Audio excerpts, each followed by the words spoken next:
Hello, guys. How are we doing? Thank you all for joining me for for yet another Love Island USA recap. Happy Sunday. If you're new here, hi, my name is Nikki.Star. I do comedic reviews of some of your favorite reality TV shows. Today, we are going to be talking about Love Island USA. You are here for the review, live review, and after show. So basically, what I do is I talk about the review for about 20 to 30 minutes. I give my opinion of what I believe transpired.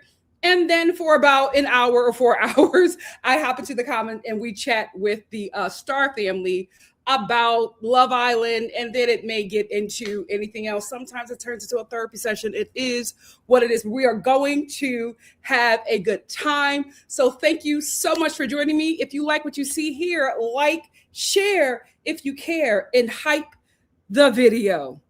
Let's get into it. I came here for love. We're going to get it this season. No one can hold me down.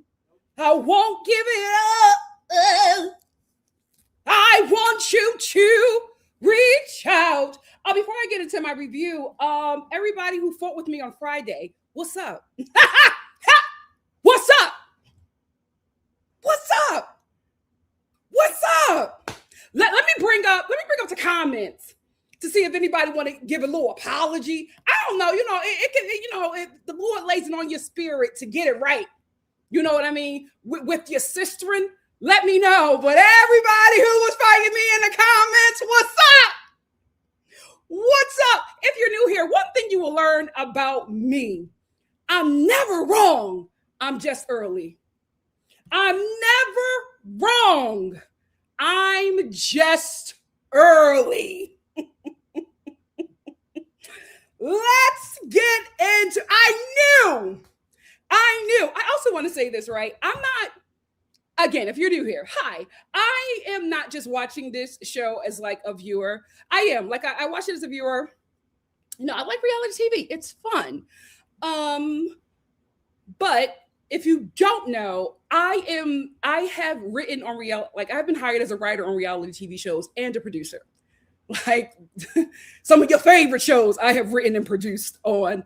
My sister is a EP of some really popular reality TV shows. So not saying I know a little bit more, but I actually do. And I know that what you see is what you see for entertainment. Oftentimes, it is not what transpired. And before we get into this episode, I just want to talk about the reason why I was so adamant about my opinion about Friday's episode is because it was so choppy. And when a scene that you are watching is so choppy and when there is audio playing, but it's of the voice of the contestant, but you don't see their face. That is what is called the freaking bite, right? So when Melanie was walking and she was saying, give me 10, give me 10, she kept on saying it multiple times, but we didn't see her face. We didn't see her face because Melanie probably only said, give me 10 twice. And she was saying that to production. She was not saying that to anybody else on the show. She was saying it to production because she was walking off set because she was getting overwhelmed. So the give me 10 was not to anybody else, but it was to production. She also probably only said, give me 10 once, or probably even once or twice. She did not say it the multiple times that you saw her they alluded to her saying it. And the reason why you didn't see her face is because she didn't say it that many times. You saw her say, give me 10 once and walk away. And that was probably the only time she said it. What is a Frankenbite? A Frankenbite is when the show takes audio from anywhere else in the show and chops it up and makes it into a phrase or a sentence or, a modge podge of words, and they apply it to a character. So Melanie could have been saying, give me 10 throughout the scene or whatever, and in different times. And they took the times that she said it, took the audio of her saying it and putting it on that scene to exasperate a situation for you so that you can have an emotional connection and an emotional reaction about what is happening. But it's actually probably not to the magnitude, or it is not to the detriment of that character that is speaking. So they're supposed to give you, the point of the reality TV show, reality TV, is to give you a point of view. And you are not getting a point of view of the cast. You are getting a point of view of production. You're getting a point of view of the EP. You're giving it the point of view of Peacock executives. You're getting the point of view of the editors on the show, right? So everybody has a character. And the characters on that show a perspective is shared for you, but you're thinking that is your perspective because you feel like you have all the information. And I want to let you know you don't. And I have seen this happen with so many shows that I produce. I'm sitting there watching the scene, and then I'm watching it on TV, and I'm like, none of that happened. But you sign up for it. You sign up for it, and you can't say anything about it. So that's why I was so adamant, because I was just like, I know that what we saw was not how it happened, but the production wanted to give you a perspective. And the perspective that it gave you, if you don't work in reality TV, you will eat that up. You will eat that up. You will think that girl is a monster. The give me 10 was talking to production. The Frankenbite sound that she kept on saying, it was either one, they took it from audio that she was saying throughout the show, because remember, we're like on a 2-day delay. So they've been filming for a while, and they've been filming 24/7. So that was either from the audio that she spoke, or they probably brought her over into the production bay and said, we didn't get that. Your mic was covered, or something was wrong with the mic and we didn't hear your audio. Can you repeat it again? That is why when people are in their confessionals and they are talking and it sounds really, really normal, and then you cut to another scene and they're still speaking, but their voice sounds a bit different, right? Like it doesn't sound like the same voice in that moment. And the reason why it doesn't sound like the same voice in that moment is because it was a voice recording. They went into the production bay and they read over some lines that, one of the writers, which was my job at another time when I worked on a certain show, to give them writing down everything, connecting it to the scene. And if we didn't get the audio, I had to go over to the cast member and, prepare the sound guy and, have them speak into the mic so that we can give that to the editor. So I knew it did not happen that way. I didn't know that I would be vindicated so early. Shout out to Trinity and Denaya for calling it like it is. So again, I think that scene was heavily edited. That's why when they were talking to each other, you were getting different shots. You were getting different shots because one, that scene was hella long, and two, they had to create a narrative. And they created the narrative. Look, it that kind of really blew up. There were so many think pieces on it. The show does not care that you're calling Melanie psychotic and voting her off the show. All they care is that Love Island is making a huge impression on the internet. Love Island's going viral, so they don't care if it's bad or good, right? At the end of the day, you are, especially if you're a reality TV star, you're punished for signing up to be exploited. So that's why I always say, if you're going to go on these reality TV shows, you better get something out of the deal, because they are going to use your image in perpetuity, however you say it, forever. And they're going to make money off of it. And you, as a non-union protected talent, will get nothing. So you better pull in the Landria. So that's what I think happened to the scene. I think that scene was heavily edited. I think there were Frankenbites all throughout that scene. I think the things that were said were not really said. I think they were voiceovers.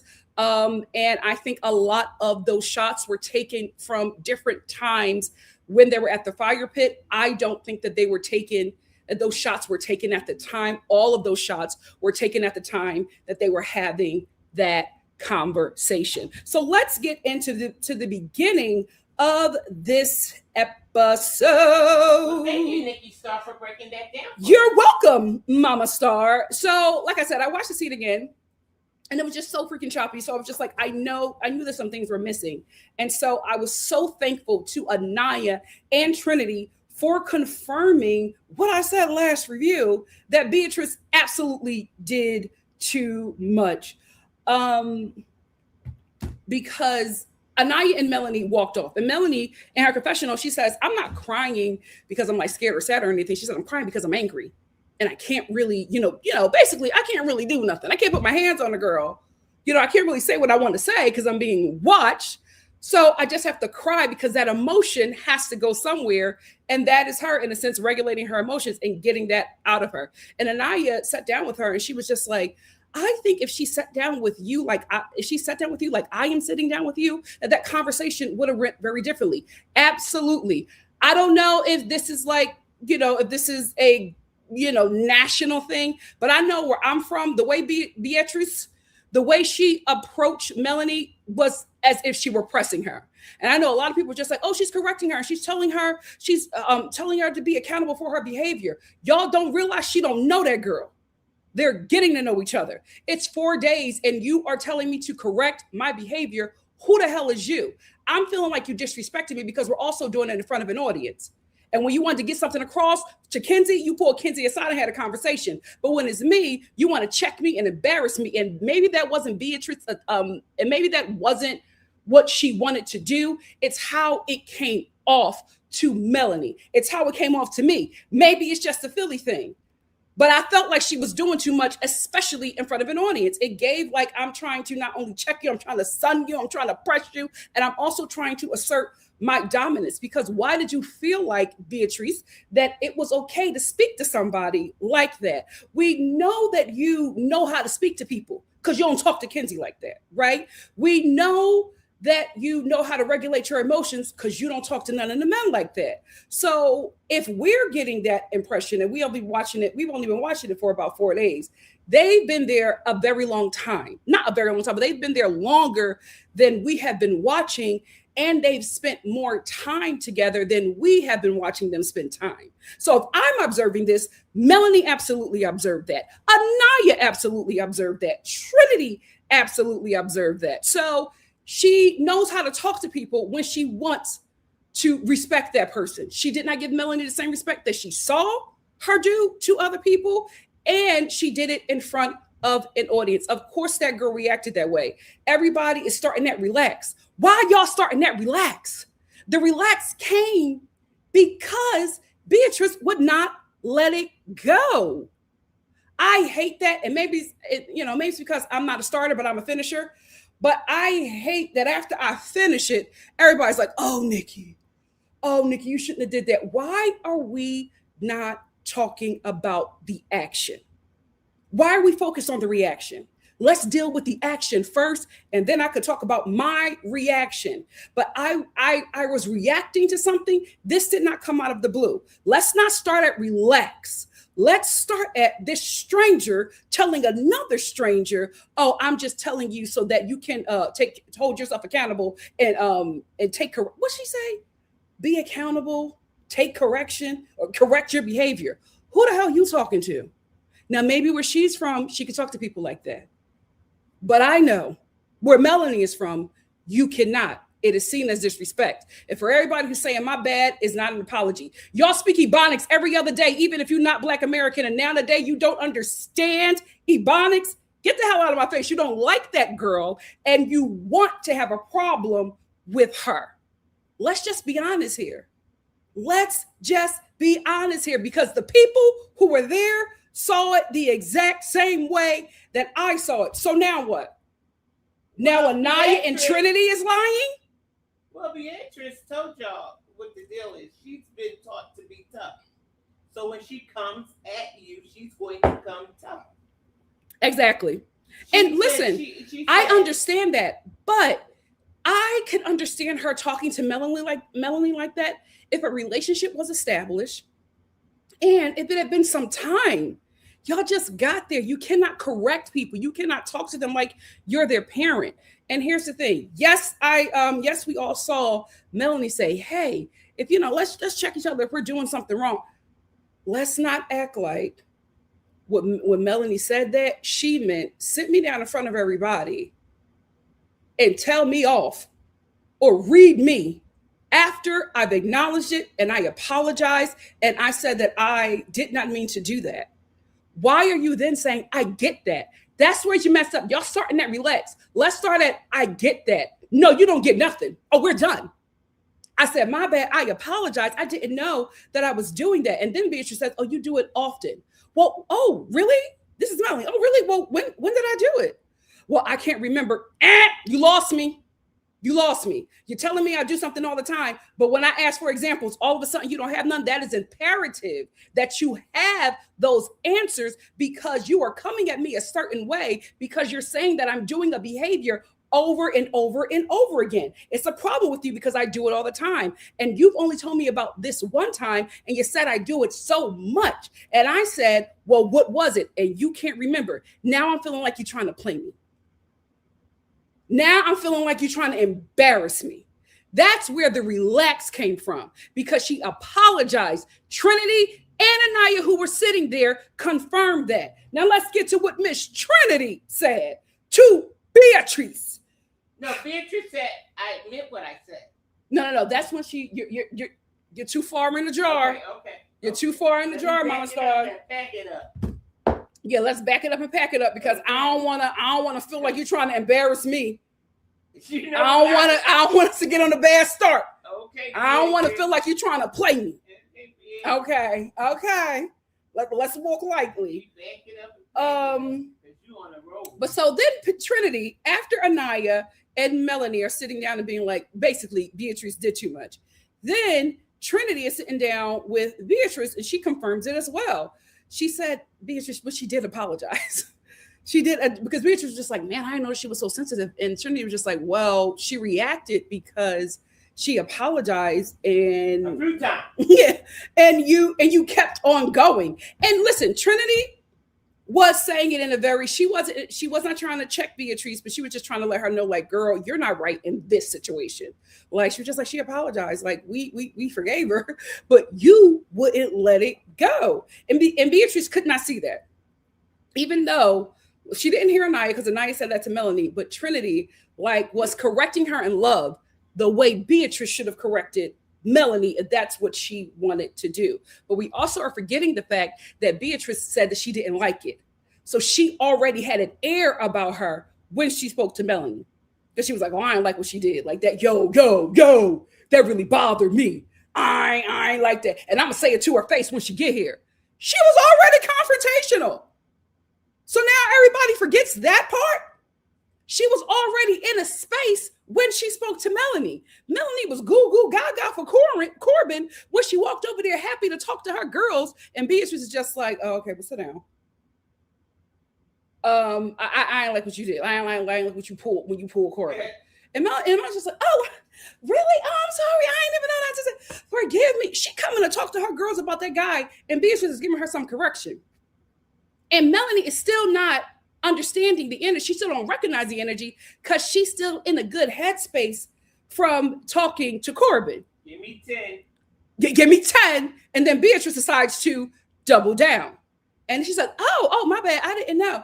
I didn't know that it was like that. And Beatrice was just like, yeah, I get that, but that's what everybody's missing. I get that, but change the energy of that conversation, because that's when Melanie clocked in. She clocked in at the I get that, but, because that let her know, oh, this wasn't a friend just letting me know or checking me like we said that we would do. Like if we were doing something wrong, we would check each other. Now you got a problem.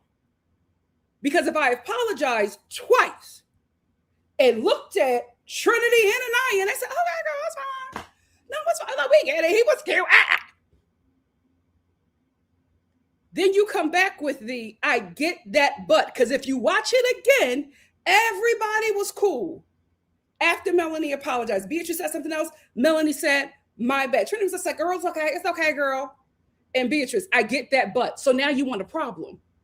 Now you want a problem. Because everything was cool. I took what you said, and now you want to keep on going. So it's no longer about the fact that I pulled him. It's about the fact that you want to embarrass me.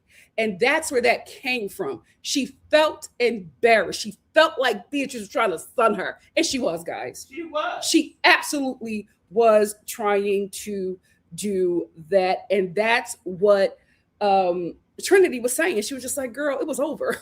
You kept on. And then Beatrice was just like, what? I really didn't know that I did that. And Trinity was just like, well, you have to realize we're all getting to know each other. So, because Beatrice was just like, oh, that's how I talk to people. She was just like, yeah, but she don't know you. Like, y'all don't know each other. So you really have to be very careful when you are communicating with strangers, because everybody ain't where you from. Everybody don't know how, you communicate. Beatrice was just like, well, that's how I communicate. Well, my bad is how Melanie communicates. So why how Melanie communicates, why is that not okay? But how you communicate is okay. Very weird. Very, very weird. But thank you, Anaya and Trinity, for confirming what I already knew. Anyway, let's move on. Also, Trinity did say the way you spoke to her, she can interpret as you trying to like get at her, like check her, like not like, like how we said before, like just say, girl, you're doing something, but the way you came off and your energy could have been interpreted a different way. I'm liking Trinity. She kind of turned me off with that fellatio with her, with her mom in the car. I just felt like, it could be just me being Black American, but I felt like that was mad disrespectful. And I was just like, that ain't cultural. What is her? Is she Black American? Because I was just like, we don't do that. But I think she comes from a small town. I just think she was just trying to come with a story, like Shelly came with a story, to have a memorable story. Like, Shelly said, well, I like guys and girls. And I think that's just what, if she was watching the episode, that's just me saying Mom, Shelly's bi. I don't care. I'm just saying that. But I think that Shelly's story, I think Shelly's story is real. I think that maybe Trinity's story is real. I was just like, for me, it was just real weird. I'm saying I think she revealed that because that's a memorable thing. And everybody's still talking about it. It sure is. So it weirded everybody out. Yeah. Weirded everybody out, sweetie. Because that's something you take to your grave. But she said that, I believe, just to make her memorable. Like everybody will remember her because she did that. Yeah. Good, bad, or indifferent. And we also find out in this episode that Trinity is the baby of the family and has way older siblings. And she said oftentimes her older siblings felt like another parent. And so when I heard that, yes, it all fell in place. Fellatio while your mom is in the back seat makes sense, because nobody is more unhinged than the baby of the family that has a great distance with their siblings, off their rocker. I will not be explaining any further. Always doing something. Got everybody stressed out. Yeah, I know her older siblings watched that and was just like, Trinity, like, I couldn't imagine. I couldn't imagine. But what I wanted to say is she felt very mature this episode. Like a lot of the way she was talking to everyone and her conversations and her decision making. I was like, okay. I'm never gonna overlook what you said, but I'm liking what I'm seeing, my dear, because I loved how she spoke to Beatrice, right? That's how Beatrice should have spoke to Melanie. Because what she wanted to do, what Trinity did was let her friend know that she was wrong, but she did it in love where Beatrice wasn't offended. That's what Beatrice has to learn. Moving on. So Sean sits down with Bryce. I will say before I'm gonna leave this alone because the girls have made up. It's okay. I will say another thing that was just like, I feel like she's gonna be a problem. But Beatrice, after Trinity said all that, Beatrice was just like, oh, I don't care. That's how I talk. Okay, girl. So anyway, Sean. Yeah, she let you know. Okay, thank you for letting me know that, but because she don't like Melanie. I don't think it's that. No, she don't care for Melanie. I don't think it's that. I just don't. I think Keep that your eyes open and your ears too. See, I feel like you're trying to press me, Mom. I feel like you're trying to press 10. me. Well, give me 10. Give me 10. But you on your Beatrice tonight. No, I'm not. But I'm getting the energy from you, and I just want to make sure we're good. Girl, you could give me 10. Give me 10. Anyway, so Sean sits down with Bryce, and he lets him know that he is interested in Trinity, and he's going to pull her for a chat. Let me tell you something. When he said that, I immediately went into prayer because I was just like, I'm not going to survive a season of this cop rubbing down and kissing on something chocolate. I won't be able to survive it. And let me tell you something. Won't he do it? Yes, he will. Yes, he will. I said, Lord, get him out my villa. He don't play about me. Then Kenzie talks to. I don't have his picture. I don't know why here's the thing. I don't know why we don't have like. Maybe I can't find it, but I don't have like any like official Love Island pictures of the bombshells. I can't find anything for Kata Kaida. I can't find anything for Corbin, and I can't find anything for Gabriel that looks like, the Love Island headshots. If you guys know where I can find them, please let me know. But anyway, we're going to talk about Corbin. Corbin pulls Kenzie for a chat. Kenzie gets the first kiss from Corbin. Here's the thing, guys. Corbin is a bombshell, and he's bombshelling, right? Corbin is here for the money. Corbin is absolutely giving me Brian. I don't think Corbin likes any of the girls in the villa. I think he is looking for somebody that will allow him to skate to the end. Corbin is absolutely the Brian of this season. He is absolutely trying to get that money. I'm not mad at it, but if he don't play this game right, the girls are going to take him down because he is absolutely playing. He don't like nobody in that villa. Now, maybe he will. Maybe a bombshell will come in and it'll catch his eye, but that boy is here for the money. Yes, he is. So they're working on me. So Melanie goes over to Sincere, because she was crying and she's upset. And she was like, can I talk to you? I need you. And Sincere was just like, okay, come on, let's talk. So they sit down for a chat. And I really love this conversation because he listened to her and he really made sure that she felt safe. And this is the thing, Sincere, what you doing? Because you were saying that you want to explore, but I feel like Sincere is falling for Melanie. Sincere was the one who was just like, let's explore, let's see what's happening. But I think he's falling for Melanie faster than Melanie is falling for him. I think that Melanie was falling for him, but when he said explore, she pumped the brakes. And I think that probably did something to him and is like making him regret even saying explore, because it feels like that now he's chasing her when at first she was like, kind of chasing him. But I don't care. I love watching these two, and I'm officially holding space. I am holding space for Melanie and Sincere. I'm gonna take them to the end.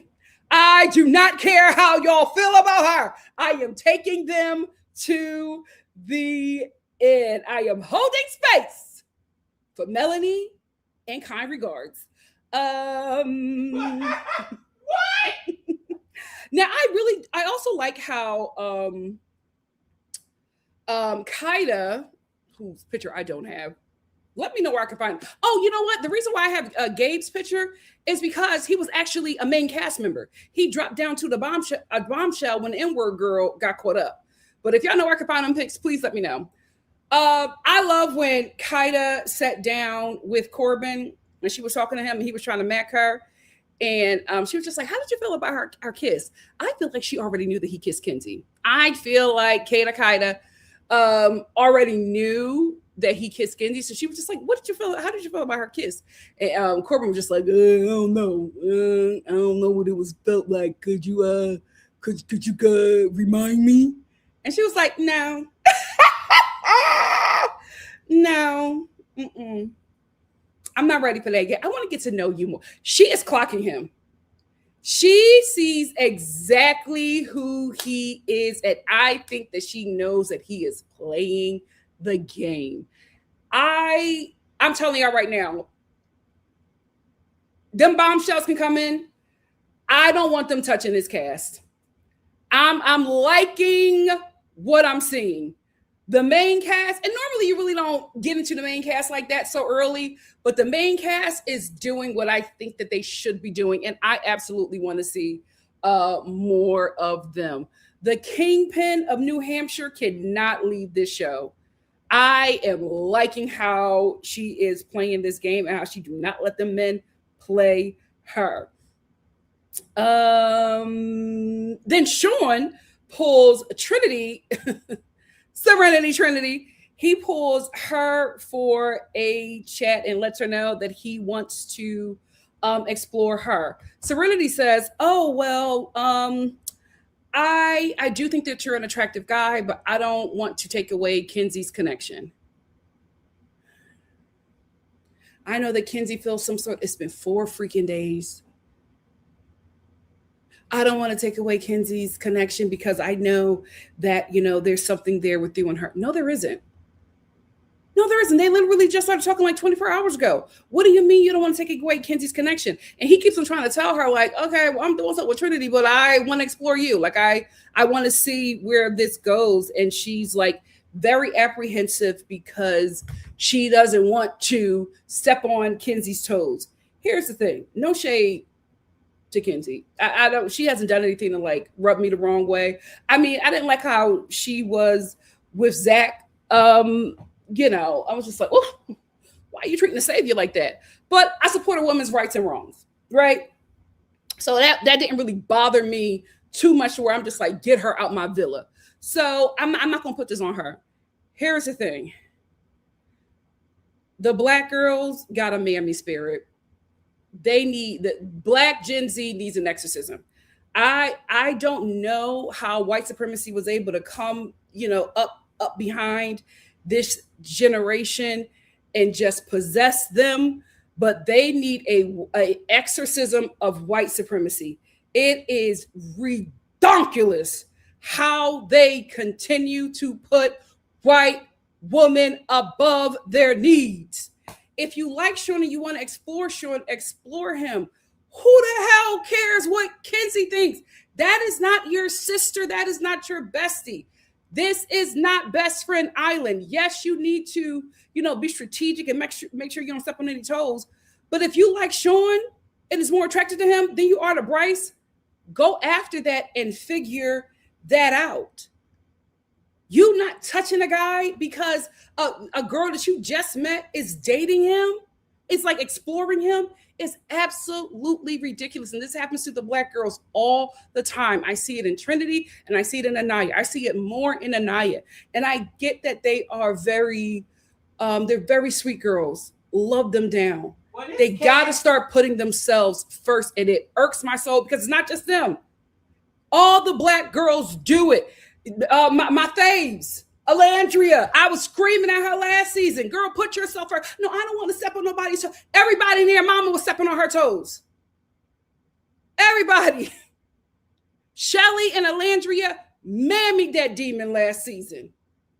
And then that demon rose up and said, screw you, N-words. It has been hating on them ever since. Season 6, Trinity and Serenity. Serena and Janae. I was doing the same thing.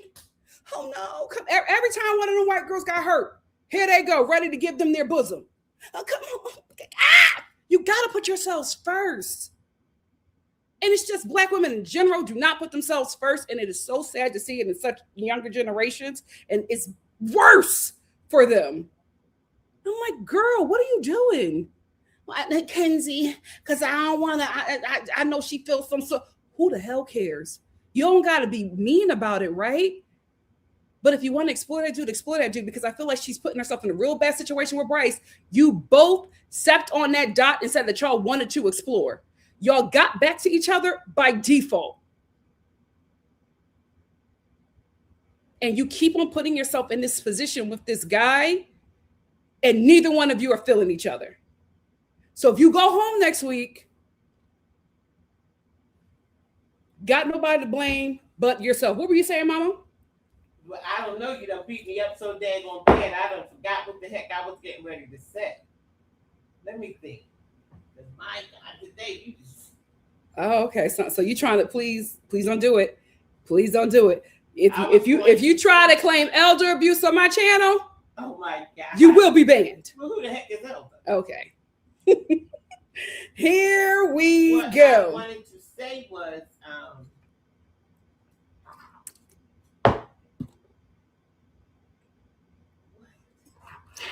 I was going to say something about the girl. Go ahead. I'll come back. Circle back around me. I'll circle back around you. So listen, let's put these girls in our prayer circle and pray that they get delivered from the spirit, demon, principality, if you will, of white supremacy. They gotta decolonize and demammy. Go ahead, Mama. I was going to say that Kenzie said that she wasn't going to pick Sean anyway. She was going to pick Corbin. She said that. She said before she left to go and when she left the girls, she said. Well, that's the thing. All of them, even Beatrice, they're not playing the game. What they're doing is everybody's protecting Kenzie. Everybody's putting Kenzie before their wants and needs. But Corbin don't want none of them either. He told y'all. He said Corbin is there for the money. And they are going to mess around and protect Kenzie to the win. And they will have nobody to blame but themselves. Moving on. So Melanie. He's not going to be with Kenzie after these girls come in. Oh, you think so? Oh, you know what? Yeah, you might be right. So anyway, Melanie and Beatrice, they sit down and they, have their discussion about what just happened. I'm going to give this to Melanie. I felt like she sat down and she was just ready to move forward, right? Beatrice just had to drive her point home. And I'm like, that's going to be a problem. I think maybe the people in your life are okay with that, but you have to realize the people in your life have a relationship with you. You are building relationships with these people. You can't come in, hot sauce and vinegar. Yeah, you can't come in hot sauce, Scotch bonnet pepper. You have to come in like honey. Let these people get to know you. Be inviting. You're coming in. I said what I said. I'm going to address the elephant in the room. Because nobody wanted to say it. What? She's acting like that because of her disability. Well, she said that. What do you mean nobody wants to say that? She said it, Mom. That's her. That's why she's coming off all tough and all that. But that's what she said. She said her dad, Beatrice explains this to Melanie that she's a little rough and tough with her, her wet and wavy, because her father was letting her know, just because you got a disability don't mean that you're different. And he basically toughened her up for the world. And she explained that she feels like she's a little too tough, right? That she took her dad's advice to the fullest extent, and it kind of toughened her up a bit too much, because Melanie was just like, basically saying that she really loves her strength and that, she's like, I love how, athletic you are, and just really admiring her for that. And Beatrice was just like, well, as you can see, that's a problem. My dad told me to be like this. He didn't want me to feel like I was, bad because I was different. He wanted me to feel like I was better and stand it and be firm. And she's just like, now I feel like I'm too firm, and I feel like the guys won't like that. And Melanie was just like, what are you talking about? They absolutely love him. And she was so unsure of herself. And I was actually very shocked, because I'm like, Beatrice, you had Sean, you told him, okay, then you had Gabe, and you two are exploring something. She's the only one in the villa that's had 2-on-1 action. Like, the guys are really feeling her, but they were both just speaking about their insecurities, and they squashed it. And I really liked that moment that they had of not only them moving forward, but also we learned a little bit more about the both of them. And I thought that was great. And I feel like, there can be, moving forward, some kind of sisterhood if they continue to have these conversations. But Beatrice, ugly. Oh, absolutely. Well, with more recouplings and bombshells, of course, but that's the name of the game. It's going to get ugly because people are going to start, let me have a chat with your man. Yeah. Because they all done coupled up, like they're all in love. Yeah, I do agree with that. I feel like everybody's in love far too soon. I knew far everybody too soon. was going to pick who everybody was going to pick. I did too. So I wasn't shocked. I was relieved, but I wasn't shocked by the end result. Here's the thing with Beatrice. She's going to have a much better time in the villa if she knows when to shut up. Like, let it go, stop, it's done, move forward. She has, her biggest issue is that she likes to drive her point home. That could be fine with the people who know you and love you and want to get and want to have a relationship with you. It's terrible when you're operating with strangers. So once she learns that, I think she'll do very well in this villa. But if she doesn't learn that and learn that quickly, she's going to be in a lot of conflicts. Well, she don't care, but she did say it was nice that Gabriel makes her feel. Mom, why are you jumping ahead? I haven't gotten to the You've been jumping ahead since we got on. That's the fire pit, the recoupling. Okay, let me just say this. Here we go. Not 10, give me 20. No problem. I give you everything that you need. Everything that you need. But I will say, after they got past that, I liked that moment with Melanie and Beatrice because we got to learn a bit more about them.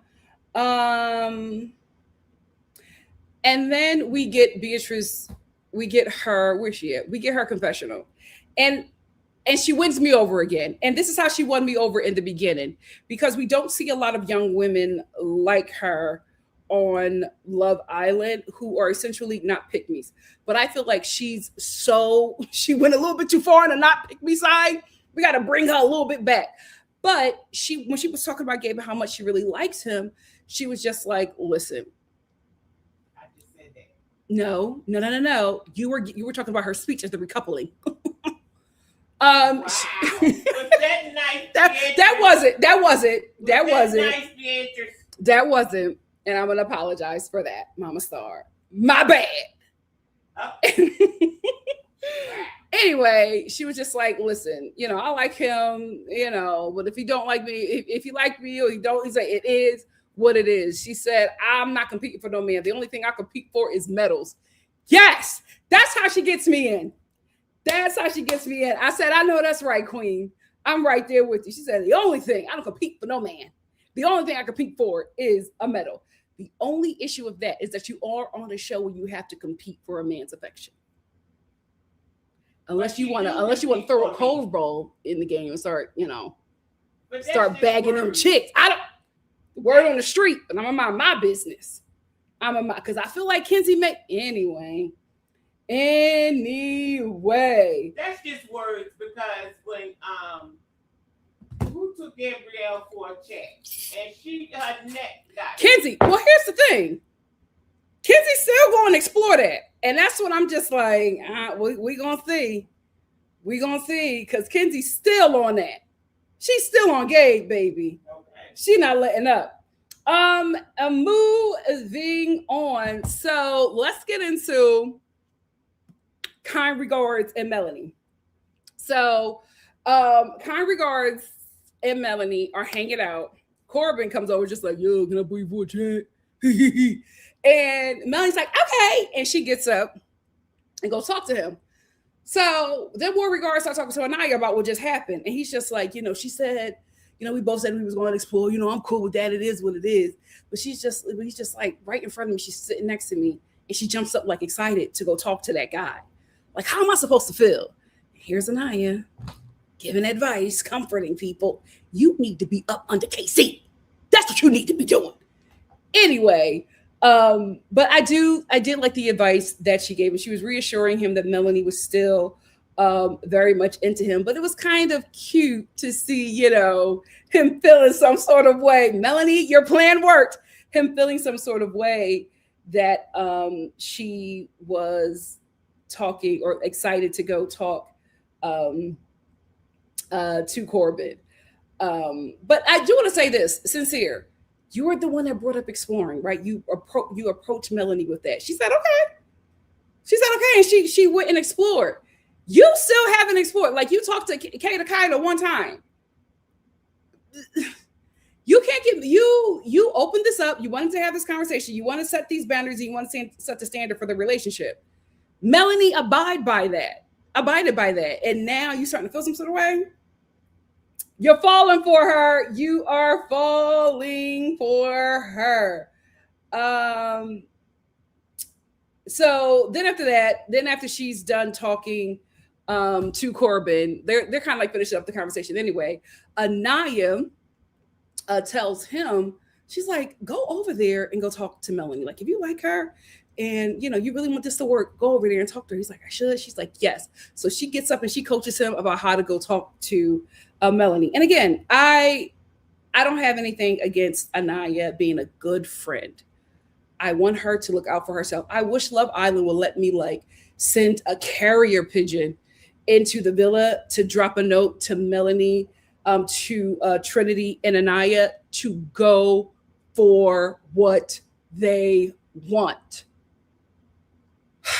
Anyway, so she instructs him about how to go talk to Melanie. And I did, although I want them to stop mammying, I thought it was a really, really cute moment because he was very thankful with the advice that she gave him. So he goes over and pulls Melanie for a chat, and they sit down and they talk. And I thought it was so cute because he was just like, you kind of hurt my feelings when you called me your friend. He was like, that hurt my feelings. And she was like, oh my gosh. She was like, no, anybody that I date, I call my friend because I feel like that's what we should be in the relationship. He was like, oh, okay. But, when I felt like you called me a friend, I felt like, you were switching up on me. And she had to reassure him that she's still very much into him and that she still wants to pursue him. And they both just really set boundaries again in the relationship, and they reestablish what the boundaries are in the relationship. So now they can explore, right? So Melanie can explore. She just can't be happy about it, at least in Sincere's face. So Sincere is basically just like, I don't want you getting giddy to go explore. At least don't let me see it. I thought it was cute. I really, really did, because we're starting to see, him having feelings for her. Before he was cool, calm, and collected, but he really starting to like Melanie. And I don't know, they just had me giddy. They just had me so giddy. I'm locked in, y'all. I'm locked in. I'm holding space. I am holding space for Sincere and Melanie. They got me. Whoa, whoa, whoa, Whoa, whoa, whoa, whoa. Sing it with me. Boricua, Morena, Dominicano, Colombiano, Boricua, Moreno, Cubano, Mexicano. I am into it. I am into it. I am into it. Let's go Afro Latinos. Moving on. Moving on. Oh, where is Nina Sky? That was my jam back in the day. That you couldn't tell me nothing. Come on, reggaeton, girl.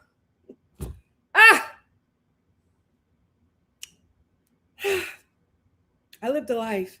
Anyway,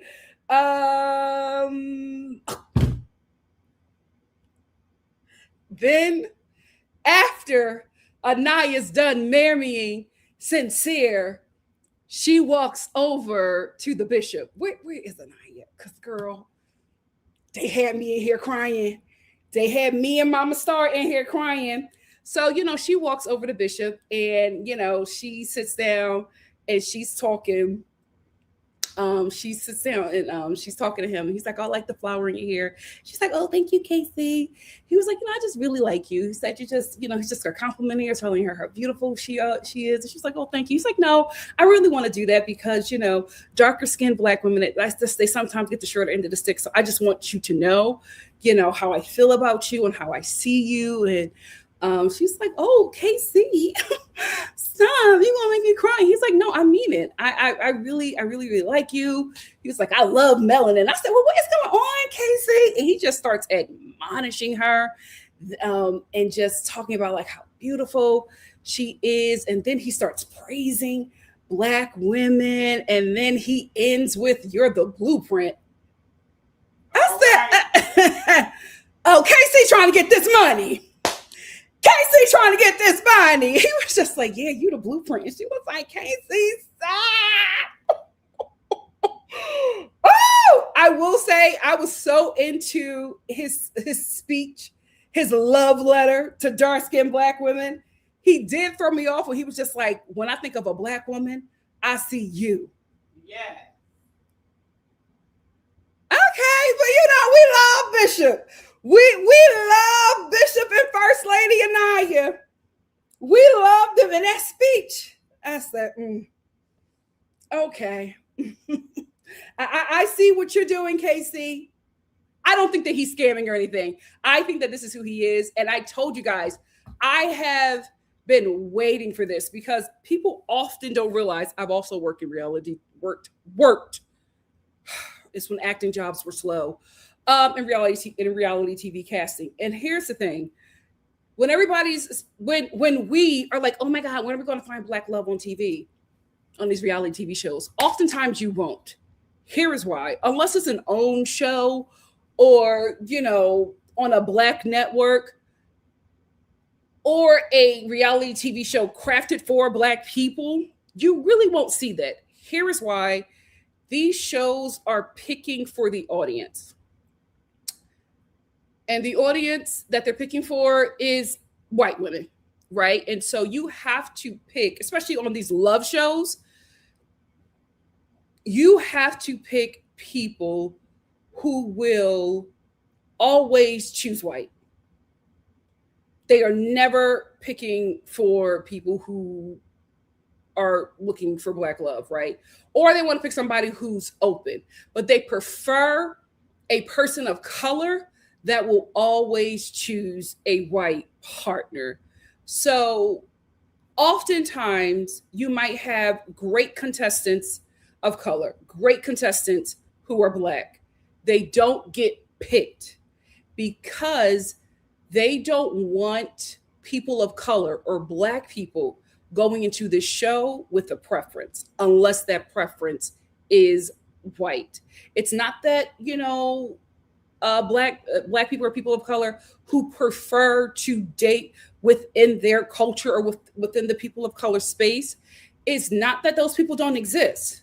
They are just not choosing for reality TV because certain reality TV shows, because those reality TV shows has an audience, and that the narrative that they are choosing to put out for that audience is that you will be chosen.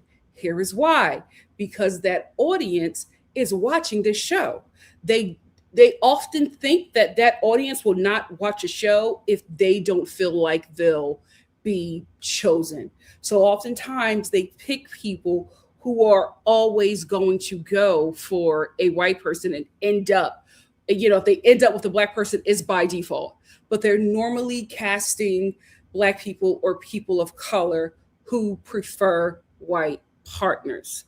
So somebody like Casey, I don't know. I really don't know what he said that his type was in casting, because I am very shocked that a black person, right, is on this show, Love Island, at that, admonishing dark-skinned black women, saying I love melanin. I'm like, how did you get through casting? Well, you said it earlier. You said that they are checking all the blocks, all the boxes they dealt with. Yeah, but that's why I'm shocked with KC. I'm like, I know you didn't say that in your audition. There's no way they would have picked him if he said, "Oh, I love melanin." No way. But guess what? I think he would date a white woman. I think he would. Okay. Let me tell you one thing. White women love dark men, dark black men. Well, they love all black men, but he's their type. Mm-hmm. Well, he's cute. Oh, he's very cute. He's very cute. Very handsome black man. And that's their type. Yeah. But Mackenzie probably would have went after him, but they all coupled up so quickly. Mm-hmm. You know that's Anaya's man. Uh-huh. Nobody's going for him. Mm-hmm. You know what I mean? Like, they're all looking at each other like, don't come near my man. Mm-hmm. Ain't nobody talking to nobody's man yet. Mm-hmm. Give it a couple of days. Well, child, we work by tomorrow. We're in week 2, so we gonna see. We gonna see. But I'm just like, how did he get through casting? He had to have told them that his type was Megan Fox. Because I'm telling you, not for a show like Love Island, because of the audience. This show, like, I remember when it was just me and 2 other black people that were watching this show. Those of you who were there from the beginning, the North remembers. This show was not checking for us. I remember when Cache, Cinco, and I forget her name, Trina, were on the same season of Love Island, and they were all going after each other. I was gagged. I for sure thought that Cinco was going to leave that island with something blonde. I couldn't believe that he was stuck between Trina and Cache. That was unheard of. Unheard of. So not to say that what Casey is saying is like bizarre or whatever. I'm just like, for not only for him to say that, for them to share that on the show got me a little suspicious. And I was just like, how interesting that you would leave that in. What are we doing here, Love Island? But also, I'm wondering what his casting was like, because I feel like if he said all of this stuff in casting, I don't think that he would have been picked. So I don't know. Only time will tell. But I love that. Listen, people were just saying, oh my gosh, was he telling her that? Was he telling Anaya that because she was dark-skinned? Obviously he told her that. And does he think that she has low self-esteem because she's dark-skinned? We don't know the conversations that they have had. We don't know if she said something like that to him. But we also don't know if he is a black man who not only dates black women, but is very active in his community, who knows about those conversations and wanted to use this time that he's being filmed to let the world know that, black women are the blueprint. And if that's what he wanted to do, I'm okay with it. I don't feel like he was putting it on and he was playing her. I felt like he was affirming her and letting her know how much he likes her. Now, I don't know if Anaya feels the same way. And I don't want her to stay with him because she feels guilt tripped into it. I will say that if it comes down to it and she dumps him and he leaves that villa, that girl gonna have a hard time because he's lovable. Everybody loves Casey. He's a fan favorite by far. Now he got black women riding for him. Guys, walk lightly, Anaya. Walk lightly, my dear. But again, I want them to stay with each other if they really, really like each other. Right now, it's too soon to tell. But we also have to realize these are church kids. So the way that they lead out and how they're attracted to each other and how they show affection, they're going to be a bit awkward. You know what I mean? They're around worldly people and trying to fit in. So it's going to be a little bit awkward. So people be like, I don't really feel like they like each other. You never went to vacation Bible school. Can I say something? You never went to a Kojic convocation. This is very normal. You can say something, Mama. Now, why is it such a questionable thing that when Casey says that to Anaya, that okay, people don't trust him, or he's being fake, or why can't he just feel that way about a black woman? Now maybe he didn't say that. Hold on. Maybe he didn't say that in casting. Maybe he didn't. But maybe this is how he really feels. He's a black man. Mm-hmm. He comes from a black family. And he grew up with black women and men. Mm-hmm. So I mean, we don't hate being black. We don't hate each other. Mm-hmm. There are black men that love black women. Yes, but what I was going to say before you cut me off. But I wasn't even talking about you. But that really... Beatrice, calm down. What I was going to say was, black men like Casey absolutely exist. They're just not platformed, because that is not a narrative that, at least American media wants to put out. Why? Because we as black people do not control American media. We are the influence, but we don't control media. So I was just very shocked that, a black man, a dark-skinned black man would be on this show talking about not only praising a dark-skinned black woman, but saying that black women are the blueprint.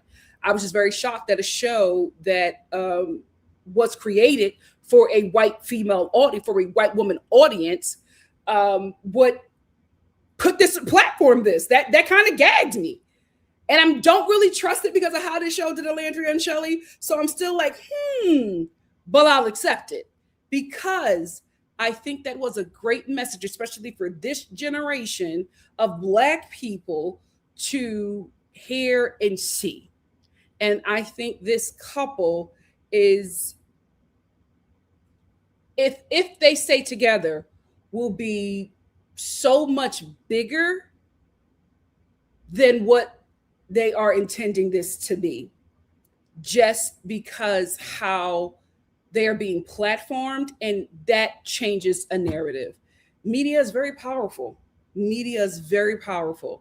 Black men like Casey are the norm, but they are not platformed. So I like it. I like that you highlighted that, but I feel like maybe this is their way of trying to fix it from last season, because last season had gotten this is how you fix it. You apologize and you protected Landry and Shelley. They didn't do that. Yeah. They had ample opportunity to do that. Now they're showing black love on season 8 to be like, oh, we're not racist. Yes. I think that's what they're coming back with. I'm never satisfied with crumbs that the oppressor throws under his table and tells me to digest that. I'll never be happy for that. Another perspective. Mm-hmm. And I thank you for that perspective. It's been you going through something. I don't know. I feel like it's something with just the energy. Yeah, it's been you going through something interesting. Yeah, I feel like I don't know. I feel like something is happening. Like Because we're normally like this, but you moving weird. You came on weird. No, I did not come on weird. I came on very positive. I'm always positive on this channel. But let me know if there's a problem with me. You know what I mean? Because I don't like, sarcasm. And we're done. And we're done. Anyway, I like the conversation. I'm glad that we had. I'm glad that was platformed. I'm not going to give Love Island any flowers. I think they should have been doing stuff like that. But I thought that I love that conversation. I thought that conversation was good for so many people to see, especially young Black people who are watching this show. Young people in general. I thought it was, I liked it. I enjoyed it. And I said all that to say, Love Island producers, no weapon. No weapon formed against this couple shall prosper. Now that KC said that he love Black women and they the blueprint, I better not see him sucking up on something blonde next episode. No weapon. No weapon. Play with me if you want. No weapon. Moving on. Oh, you know what? I've been thinking about it. And remember, I said that I was just going to watch. I was going to have a good time. I wasn't going to get into it too much. I was just going to have fun watching Love Island. I'm not going to engage in like the mess of this show. I'm still going to have a good time. We're still going to have a good time. And I'm not going to be partial. But I have to say, moving forward, and even though I say this, I still am going to judge them fairly. I'm not going to give them any favoritism, or maybe just a little. Maybe just a little, because I can. It's my show. But I will say that moving forward, ladies and gentlemen, I'm holding space. I'm holding space. I'm holding space. I'm taking them to the end. This will be my top 1 and my top 2 and the finale. I may go into my prayer closet. We'll see. But I'm going to hold space. I'm going to hold space. I'm not going to jump around when a bombshell comes in and tries to go for somebody within their coupling. I might pray against them. We'll see. We'll see. But I'm holding space. I'm holding space for Bishop KC and First Lady Anaya. And I am holding space for Dominicana, Colombiano, Cubano, Mexicano, Afro-Latino. I'm holding space. They got me. I was trying to just be a watcher and have fun, but they got me this episode. And I'm holding space, and I'm taking them to the end. As the kids say, these are my clients. I'm taking them to the end. My top 1 and my top 2, in whatever order, but I'm taking them to the end. No weapon.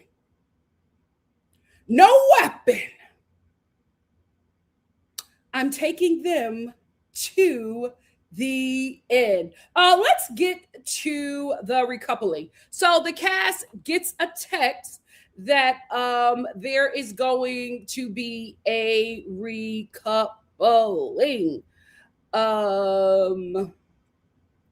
Everybody gathers around the fire pit. Ariana lets the cast know, because Corbin also got a secret text, and the text says that although the girls are picking, he's going to be the first one to pick, and he's going to pick a girl that he wants to couple up with. So when everybody gets around the fireplace, Ariana lets the cast know that Corbin received the text, and he is going to be able to pick first. The guys were so nervous. Casey is always the one to watch when there is a recoupling.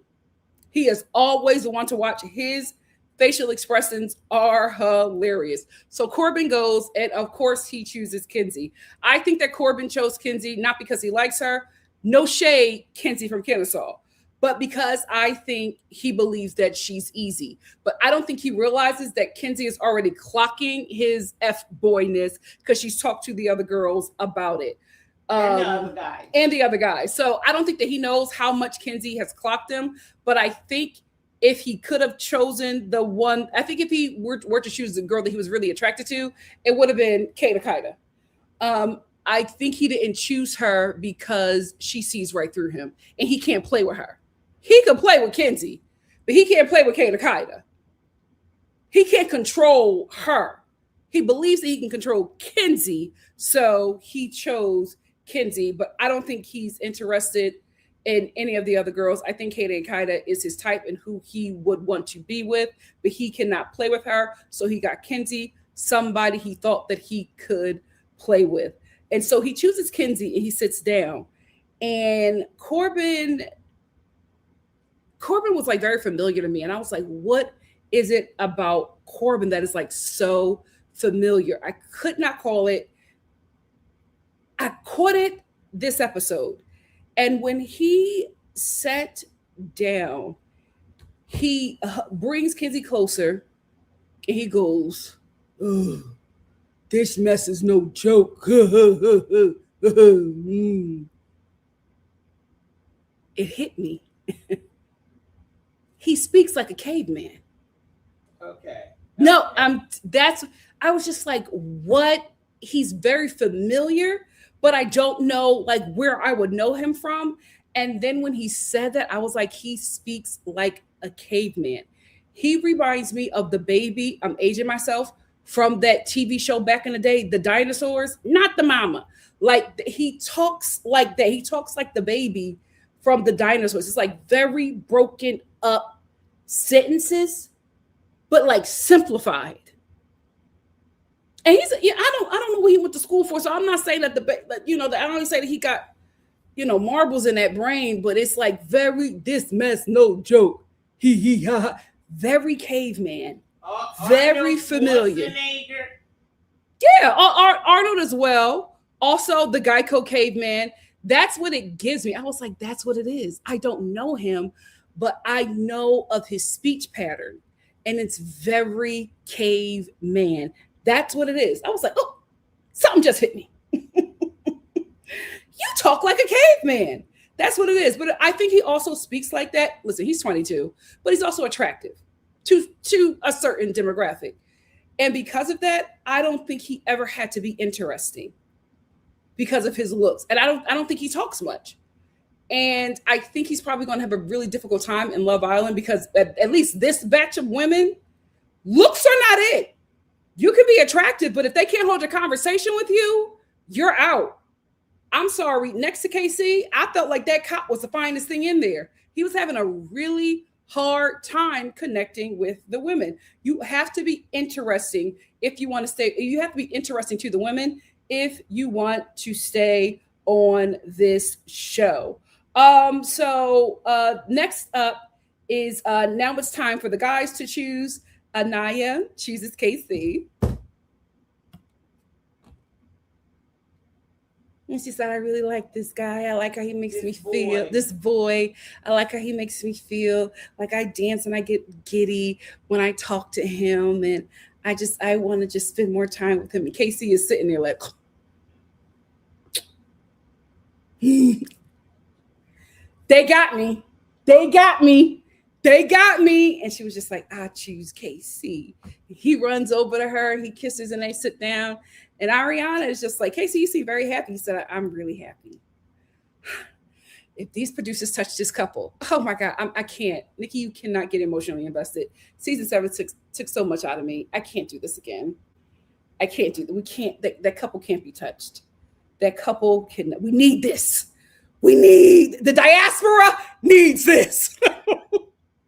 We cannot let them break up KC and Anaya. So KC, so Anaya chooses KC. My babies are falling for each other. Next up, Melanie. She gives a beautiful speech about Sincere, and he's smiling the whole time. And she says, "I picked Sincere." He runs over and he kisses her, and they sit down together. And he talks about how happy he is that she chose him, and they're snuggling up. And listen, I hope my parlays hit. We will see. We will see. But I'm loving this right here. I'm loving this right here. And I need them to go to the end. Make a pact. Can y'all make a pact on your off days? Please. I need y'all to take each other to the core four. Is this? Oh my God. Are we getting a core four again? Well, y'all know that they're going to send them off to an island and have some people over here. And here's the thing. They can break them. I know about Casa Amor. I'm worried about Kind Regards in Casa Amor. And I'm worried about Anaya in Casa Amor. I feel like Bishop KC, I think he's going to hold himself like the man of God he is. I'm not worried about him. But Anaya may backslide. So we got to keep her in our prayers. We got to keep her in our prayers. But I feel like we'll be safe for Casa Amor. Movie night, I don't know. Movie night may start some confusion because Melanie is a yapper, an emotional yapper. So we will see. We will see. Then next up is Kata. Of course, she picks Zach. I will say this. You don't like her. Mom, Zach is in love. Zach is in love. It's Kata you need to be worried about. When Kata picked Zach and he ran over, he kissed her, and they hugged each other and sat down. I said, maybe I've been in the New Testament for too long, but I was just like, went home early. He don't want to go home early. Mom, I don't know where you're getting that from. Please don't hate on Yeshua. Anyway, I was just like, if this is not the modern day Jesus of Nazareth and Mary Magdalene, don't they get that to y'all? That's what it's given. This is Gen Z, Jesus of Nazareth, and Mary Magdalene, because Mary Magdalene was a Kata. She was a Kata. Very spicy. Where did you read that from in the Maccabees? No, wait a minute. Hold on. I'm a biblical scholar. From where? Don't let this channel fool you. I'm a biblical scholar. From where? Who appointed you and anointed you and called you? Oh. Mom, I love you. Please don't play. Please don't play on my top, Mom. Please don't play on my top. Appointed. Please don't play on my top. You know me. Come on. Self-appointed. You know what? Anyway, fret not thyself because of evildoers. Neither be thou envious against the workers of iniquity. Anyway, please. Don't let our girl, I'll walk you down from in the beginning. Come on. Come on. Please don't play with me. Please don't play with me. You know what this piece done got to me. You know what? Let me put on the whole armor of God. Child. For we wrestle not against flesh and blood, but against principalities. Anyway, I am happy for Yeshua and Mary Magdalene. I'm happy. I'm not holding space for them because it's too much. It's too much. I only have enough space for the Black diaspora. I can't, Yeshua, but you got this. You don't need me. You got this. Then next up, we get Beatrice, and she picks Gabe. Here, hold on. I thought her speech to Gabe was so sweet. It was so sweet and beautiful. It got me concerned. Did y'all feel that way? Because the things that she was saying about him, I was like, Gabriel, the hoe? Him? I could not believe all the stuff that she was saying about him. I was like, well, what are we missing? They're not showing us a lot, because the things that she was saying about him, she was just like, I like, wait, I wrote some of this down. She said, Beatrice said, I like that this guy makes me feel soft and he allows me to rest in my feminine energy, and I am allowed to be myself with him, and I feel safe with him. I said, Gabriel, we have to see more footage of them, Love Island, because this is not making sense. The way she was talking about that guy, I was like, I've only seen them do draw, hump, and kiss. How is he allowing her to rest in her feminine energy and making her feel safe? When are we seeing that? We barely hear Gabriel talk. And the only audio we get from him is him smacking his lips and slobbing down Beatrice. They actually talk? We don't see it. But this speech that she said about him, I was like, ooh, I'm a little scared. Maybe they're not showing us everything, but I was just like, are you falling for him? Because it's not looking like he's feeling it. I don't know. Oh my God, if he plays her, oh Lord, if he plays her, this is going to be a mess. Oh Lord. Anyway, after Beatrice, of course, we get Trinity. Here's the thing. You guys know, if you don't know, I'm gonna let you know that before when the recoupling happens, the producers know, production knows who is going to pick who. So they set it up to gag the audience. So I knew that Trinity was going to be last. I knew that Corbin was going to pick Kenzie, and I knew that Trinity was going to be last. So Trinity is last, and it's Bryce and Sean. And I know that the producers told Trinity to give a very vague and kind of misleading speech that would misdirect the audience to kind of gag us, because I even grabbed my mom's arm when I was watching it, and she was just like, I haven't had many conversations with this guy. And I was like, Sean? And I grabbed my mom's arm. I was like, oh, Trinity might gag us. And then she said, I picked Bryce. And I was just like, that was a misdirect.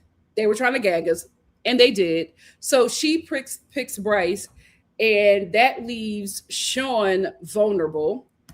And Ariana says, Sean, well, because you have not been picked, you are now single and you are now vulnerable. And that means that you are dumped from the island. Everybody, the rest of the cast went, oh,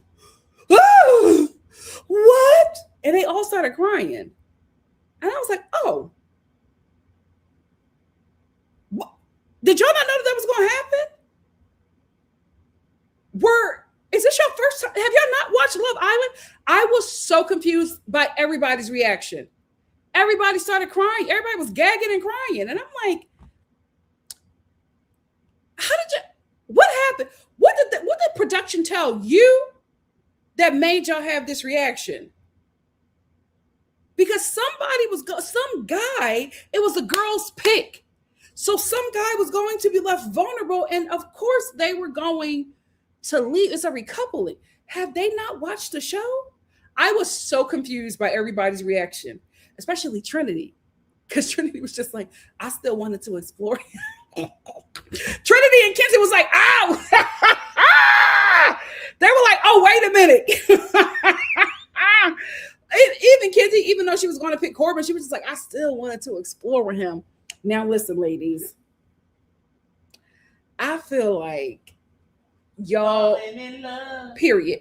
I feel like y'all really wanted to stay. I feel like moving forward in the competition, I feel like they wanted to pick the guys that they're with.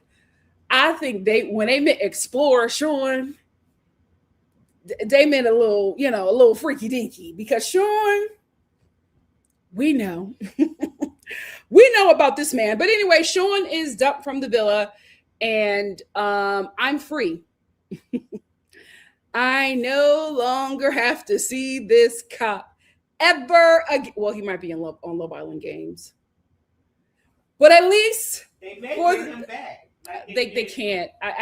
We got to be free of this propaganda. He has to go. He has to go.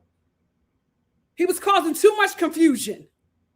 So I am glad that the cop is gone. He's going back to his kid and the unemployment office. Here's the thing. Although I wanted the cop gone, I did kind of want him to stay a bit longer, not because I wanted to confuse the audience or myself, but because that darn mayor is going to have the last laugh. I hate that for him.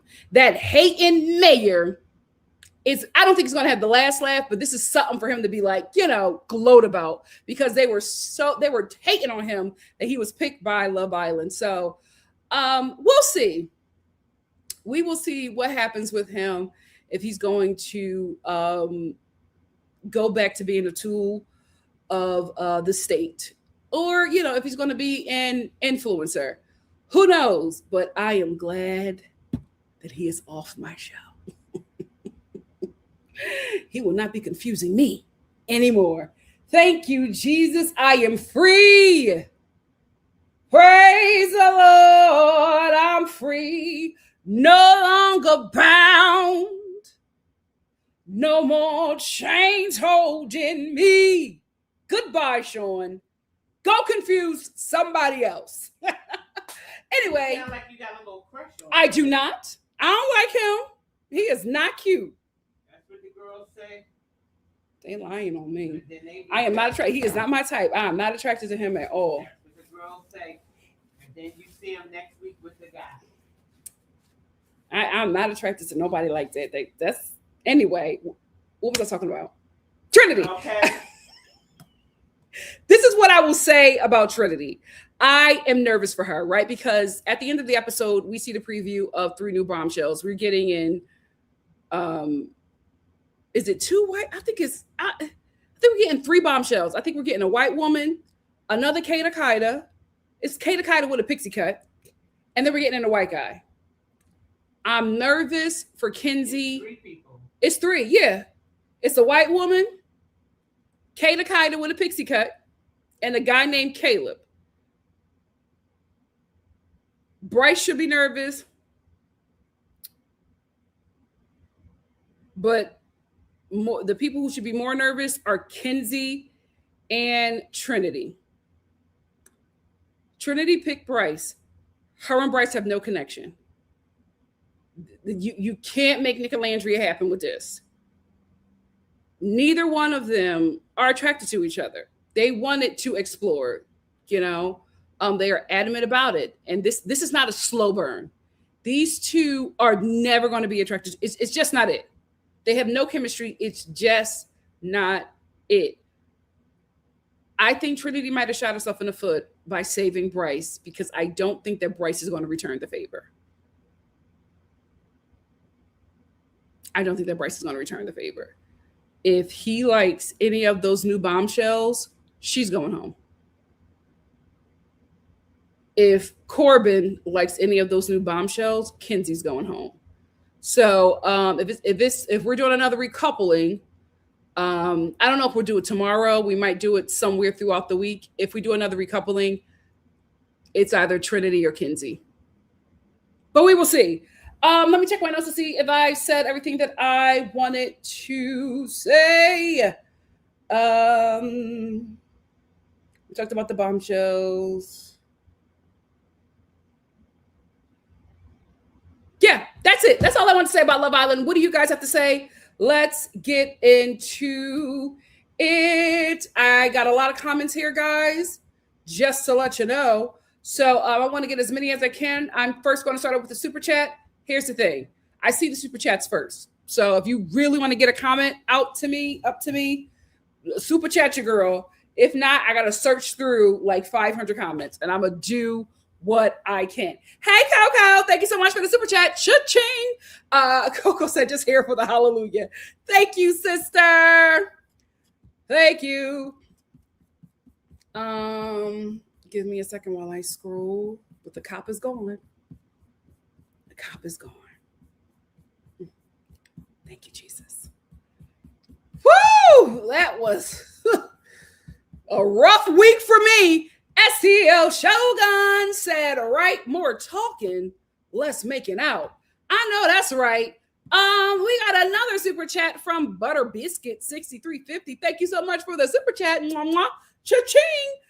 Butter Biscuit said I went to college with KC. I'ma just say I'm surprised because most of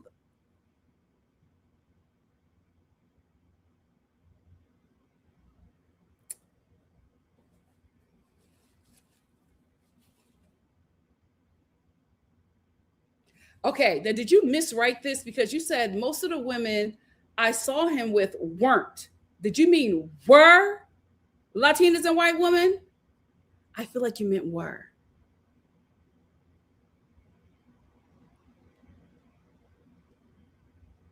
Every time I go up for a man. Casey, prove me wrong. Prove me and Butter Biscuits wrong, Casey, please. Please. Butter Biscuits, say you got to elaborate. Oh, Butter Biscuit said yes. Never saw him with any black women.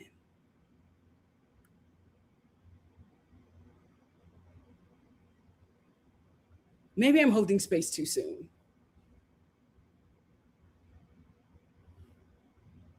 Maybe I'm holding space too soon. Well, at least we got that speech. Oh my God. Oh my God. Oh my God. Oh my God. The white women that he's probably dated in college are probably going to jump on TikTok and be like, oh, please. Casey is lying. Oh gosh, Casey. Don't play with me. Don't play with me, Casey. Here's the thing, Casey. If you're playing, I can't protect you. I can't protect you. Mimic said, I agree with just Jonda. Choosing Bryce over Sean is going to blow. Yeah, it's going to blow up in Trinity's face. She or Mackenzie will be next to go. Yep, that's what I think as well. E for Empathy said, hey, Nikki and Star fam, happy Sunday. I knew Sean was out of here. Me too. Thank the Lord. Pink Petal said, ain't no way I would have picked Bryce. Yeah. But here's the thing. I don't think that she knew that he was going home. For some reason, I felt like the whole cast thought that he was going to be saved because everybody was crying and gagged. I was just like, how did y'all not know that somebody was going home? I was so confused by that. NC said, I wonder if something caused KC to reassure Anaya that he wants a dark-skinned woman and a dark-skinned woman only. Well, I don't know if it's only, child. Maybe she expressed insecurities to him prior. Either way, Casey's mom raised him well. Did she? I don't know.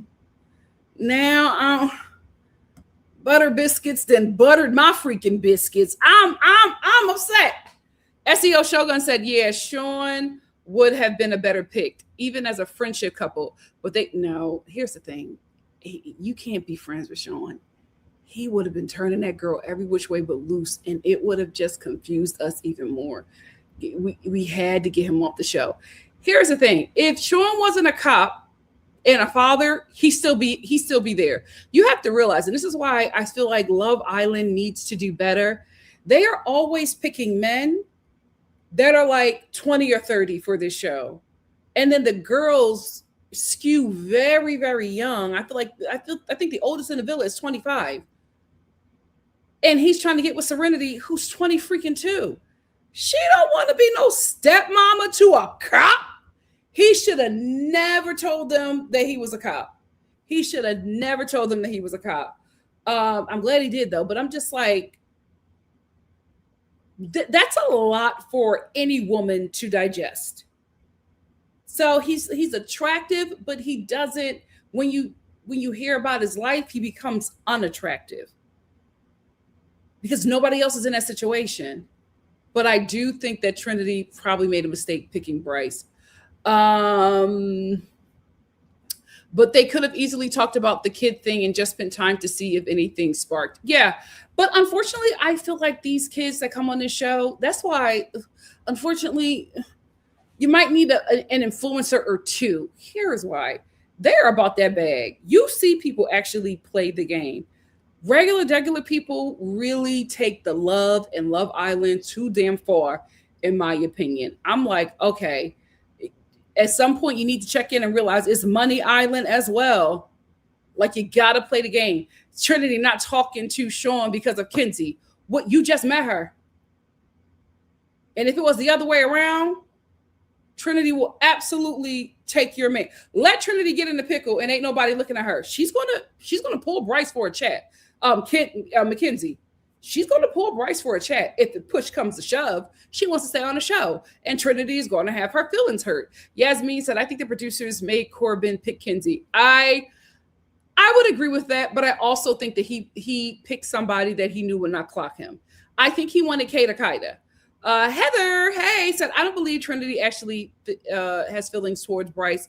Like she said, it seemed faked. I agree.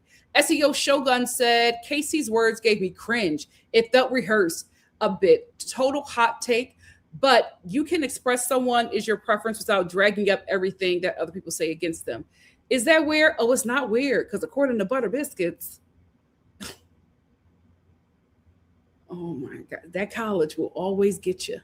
I will say this, college is when you explore. Maybe that, where did he go to college, right? Where did he go to college? Did I date a white in college? No. But I went to college in New York. Hello. I dated some multiracials. But white, I dated a white when I got to LA. You know, it could be the environment. I'm trying to help him. Every time, it's me. I should have never said that I was holding space, because I'm telling you, as soon as I start to like or support a man, the universe lets me know I shouldn't do that. Every time. That's why I never like it, in the dating. When I date, I never voice that I like the guy. I never voice it, because I know as soon as I voice it, it's going in. As soon as I say I like a guy, the universe goes, "You sure about that?" and shows me why I shouldn't. Oh no, Casey. Storm is my number one. Says, does anybody else feel like the Casey combo came out of nowhere? I don't know if the editors cut out some context or what. I do think that there was context. I don't think that he just started saying it to Anaya out of nowhere. But you have to realize this show isn't focusing on Anaya and Casey's conversations like that. The same thing with Beatrice and Gabriel, because I was actually shocked when she said how he makes her feel. We've never seen it. So a lot of conversations are being cut out. SEO Shogun said, hey, Zora, we were just discussing it. Some of us feel good about it. Some of us feel like the delivery was a little cringe. How about you? That Zora and SEO Shogun are talking about Casey's speech. Hannah said, what does B mean by Gabriel made her feel more soft and feminine? He doesn't even talk. That's the thing. We are not seeing everything. Of course we're not. But her saying that, a lot of important stuff is being cut out, in my opinion, about Casey and Anaya and Gabe and Beatrice. And I think we're focusing on Melanie and Sincere a bit more, because Melanie and Sincere are going to give us a show. Again, I told y'all, if there was an Italian-American couple on this show, I would feel the same exact way. We have a Latino couple on this show. And if you have not went to junior high or high school with Latino couples, then you have no idea what's coming. You have no idea what's coming. Sincere and Melanie are going to give us a show. And I think that's why production is focusing on them the most, because they're just going to give them a lot of content. Is my Michael and said, I was happily surprised by Melanie this episode. I wasn't surprised, but I liked what I saw from her. I got Melanie. And here's the thing. I think I got Melanie because I'm from Philly. You know what I mean? I don't want to make it that simple, but it really is that simple. Because seeing how everybody reacted to her, not everybody, but seeing how a lot of people reacted to her reaction towards Beatrice, I was just like, oh, am I the only one that gets what's happening here? But I feel like I get it because I understand the culture that she grew up in, not Latino culture, Philly culture, which is basically just Black American culture, to be quite honest with you. We're the majority. So our culture is going to be dominant. Speaking of, this is such a tangent. I hate the fact that gentrifiers are like using John and putting John on everything. If you're not from Philly, there is Philly language, Philly, lingo, but it is broken up into race. There's Black Philly lingo and white Philly lingo. John is Black Philly lingo. All of these transplants and John is on everywhere. John cheesesteaks. That don't make no damn sense. That John is not Philly lingo. It is Black Philly lingo. John, Joez, F around and find out. I hate that everybody is using F around and find out. Black Philly lingo. But now it's like trying to get colonized and turned into, oh, this is how everybody in Philly talk. It's how the Black people in Philly talk. I'm sorry, I didn't mean to go on that tangent, but I saw something like John cheesesteaks. I was like, what are we doing? What are we doing? But I'm saying I understand, Melanie, culturally, because we come from geographically, not culturally, geographically, and the dominant culture within Philly is Black culture. So oftentimes you navigate and communicate in a way that is popular within that city. I will also say I think Philly culture is a mixture of Black culture and Black culture and a bit of Italian American culture, because it's two cultures in Philly that if you come there, you're going to mimic. You're either going to mimic Black people from Philly or you're going to mimic Italian Americans. Like it's one or the other. Like you just pick and choose. But there are a lot of people who are not, or a lot of white people or white presenting people in Philly who are mimicking Italian Americans. They're not Italian, but they're mimicking Italian Americans because, they're popular. Why are they very popular? Sad to say, the mob. Philly had a huge mob scene back in the 90s that kind of has died out and just moved to Jersey. But that's pretty much what happened. So Melanie communicates like Black people in Philly. So I understood why she felt so disrespected by the actress, because I interpreted what B was doing as trying to press her, trying to sun her, some would say. So I got her. I didn't think that she was psychotic or crazy or anything like that. I don't think that she's Hood 2.0, but I got the fact that she felt disrespected and she walked away because, again, I am not saying that this is right. I am saying I am from the Philadelphia inner city where violence is not the answer, but it's an option. And I felt like she felt herself getting somewhere that that reaction would be acceptable in the city that she's from, but she realized that that would not be acceptable here. So she addressed her emotions and walked away before she did something dumb. We even talked about it, I think, in my Real Housewives of Atlanta live, where I was saying, although I really love my city, I was glad to be in a place like LA where I didn't feel like I had to fight so much. And it actually took me a minute to get acclimated into the community that I built here in LA, because I kind of came off like I had a chip on my shoulder, but I also come from a place where you got to be ready to go and you cannot let people try you. And so I understood the environment that she was coming from.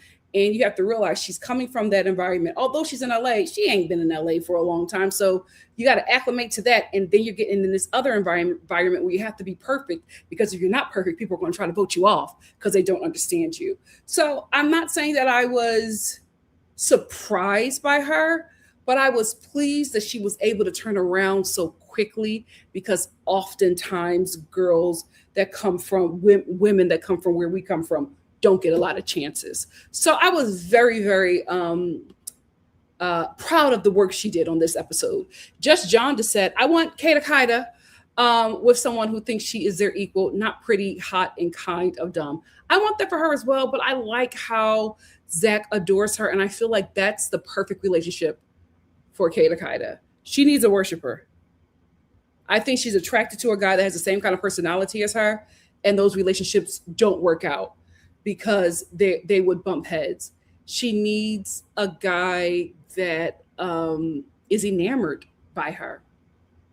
I think that's her. That's a good fit for her. So I'm glad that she's staying with Zach. Hi, Ice Macchiato. Thank you for being here. The only Regina Monique, I know that's right, said, I'm very worried for my girl Trinity. Bryce is going to switch up. He absolutely is. I think she might be, it's going to be her or Mackenzie when there's another recoupling. DGF said TLC is notorious for Frankenbites. Yep. On 100-Pound Sisters and WeTV on Mama June. Guys, Bravo is worse. Bravo is worse. One of my favorite scenes from The Real Housewives of Atlanta. Woo child, the ghetto is a Frankenbite scene. That is go back and look at it. You don't hear Nene saying that. You don't see Nene saying that, but you hear it and you see her walking. Frankenbite, but I love it. I love that scene. BC Nick said when B said that she needs to correct her, that was it for me. I would have lost it. Same. I'm telling you, the energy shifted when she said, I get that, because it was done. The I get that meant, oh, I want to get my point across. So it's not about me. It wasn't about Melanie doing something and her letting her know that she did it to, call her out so that it could be corrected. She lied and said that she just wanted her to correct her behavior. It wasn't about that. Beatrice was offended by Melanie. And she wanted to get at her. Because if she did not want to get at her, the I get that was a continuation of her chastising Melanie. Melanie caught it and clocked her. She was about to deal with her in a way that she is probably used to and said, nope, can't do that here. So she walked away, looked at the producer and said, give me 10, because I'm not going to be able to continue to film this scene with her. Is my mic on said B was talking like she was Melanie's father or something. Yep. Brown Girl 44 said the other girls hyped B up and then went mute when she confronted Mel. I think because they didn't expect for it to go the way. I don't think they expected for it to go that way because everybody was like, chill. I don't think they expected for it to go that way. SEO Shogun said Corbin picked her. I think he wanted Kato Kaida, but she shut him down. I absolutely agree. Miss Mock said, I love Trinity real bad. Me too. She will be missed. Tori said, I like Melanie. People are being too hard on her too soon. She hasn't been really disrespectful or rude to anyone. A little passionate maybe, but the show is heavily edited. She's good TV. I absolutely agree. Also, I don't think there was anything wrong with her picking Corbin to pull for a chat. That's the name of the game. That's what you should be doing on the show. We also have to realize that scene where she pulled him, remember, it was a scene that we were watching before and then it was cut. When a scene is cut like that, and not only are the people in a different or like seated differently, they're also talking about something else. That means a huge chunk of that scene was cut out.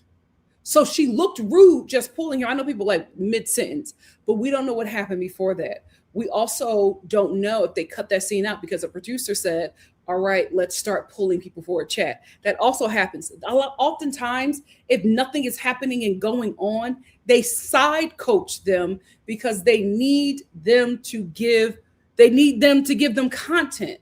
So that could be another thing. There is, I can't like point out the episode, but in season 6, there's a scene where they are deliberating. It's not the iconic scene where Rob does all that crying in performance, but there's a scene where they are deliberating before the fire pit, Leah, Janae, and Serena.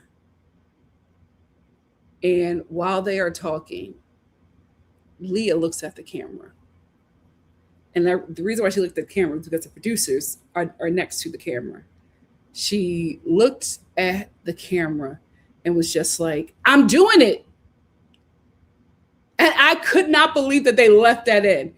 And what she was, it made it look like she was cussing out Serena and Janae.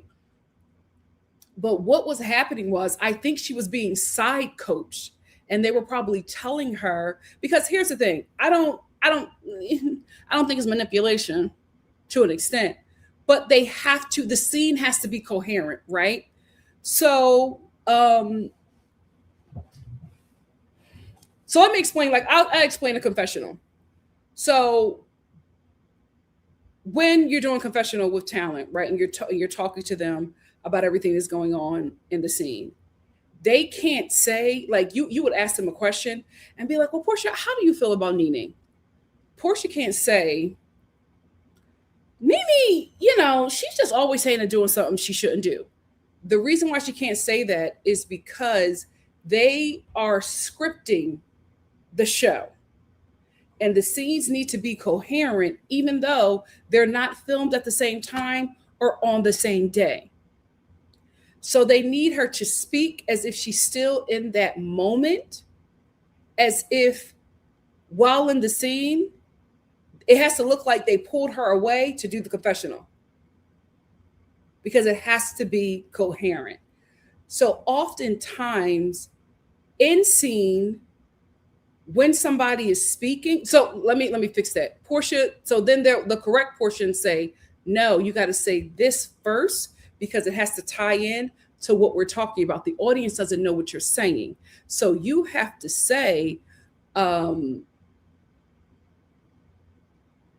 Nene always talks about Kenya because she doesn't like that Kenya is dating an African that she wants. She can't just say Nene is always like this. You have to talk about what is going on in the scene, although you are no longer there. So in that scene, when Leah was like, I'm doing it, what she was saying, what she was probably responding to, was a producer who was telling her she has to talk about what happened, but it probably didn't happen that day.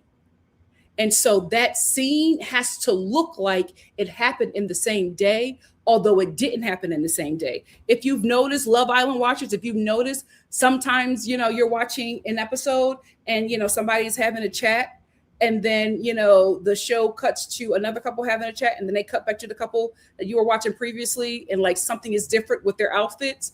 Sometimes the continuity person is off. And what that means, if the outfit changed that quickly, what that means is that scene was not filmed at the same time, but it was edited to look like it all happened within that same moment. So that often happens. So although, Melanie looked like she was pulling him away, we don't know if production was just like, all right, Melanie, you can pull Corbin for a chat. Because that's another thing. They can pull people for a chat, but there's continuity. So the scenes have to make sense. So if you are in the hideaway, if Trinity is in the hideaway talking to Kinsey about how she likes Corbin, then the scene has to, the next moment has to happen, and that has to be Trinity pulling Corbin for a chat. And although the cast doesn't know what's going on, producers know. So they're in the editing bay calling all of those cameras, making sure that these things are happening. But there's also story producers who are on set, who are telling the cast, well, you got to say this and you got to do that. Now they're not changing the narrative of the show. They're just supposed to keep the continuity. Let me give a better example. I'll give a real example. A show that I was working on, I was in the editing bay with the EP. And there was a story producer that the EP was conversing with and communicating with. The cast, it was an all-cast trip, and the cast was having an argument. But they were arguing about something that they didn't talk about on camera. So the story producer, although they got the argument, the story producer had to tell the main girl that was leading the argument that she has to stop. She had, like, the story producer had to literally go and stop them from having the argument and told the girl who was giving the argument that you now have to tell the story that we did not hear off camera for this scene to make sense. So that's what I was thinking was happening there, because the scene was so choppy. And I felt like the reason why the scene was choppy, the reason why the audio was choppy, is because this cast was getting side coached by the story producers. Again, it doesn't really change the narrative of the show, but they have to keep continuity. And they have to have people on set, story producers on set, kind of coaching this cast, because this show is edited in real time. So they don't have time to just get all the footage and sit in the editing bay and figure something out. They got to figure something out that the day they're filming. So it's a lot going on. So that's why I use that example of Leah being like, I'm doing it, because I think that she was being side coached to continue the continuity of a conversation, but she got frustrated by it. Of course you'll get frustrated. You're not an actor, right? You are like, you're some kid thrown in this environment who doesn't know that you have a storyline. So although you're sitting talking to Janae about Miguel, your storyline is that you are falling in love with Rob.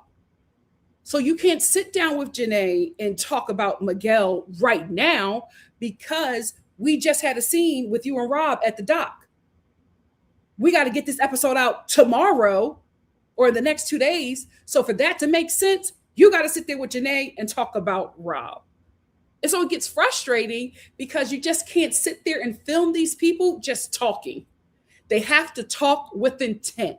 And if they're not talking with intent, a story producer is going to make sure they do it. That's their job.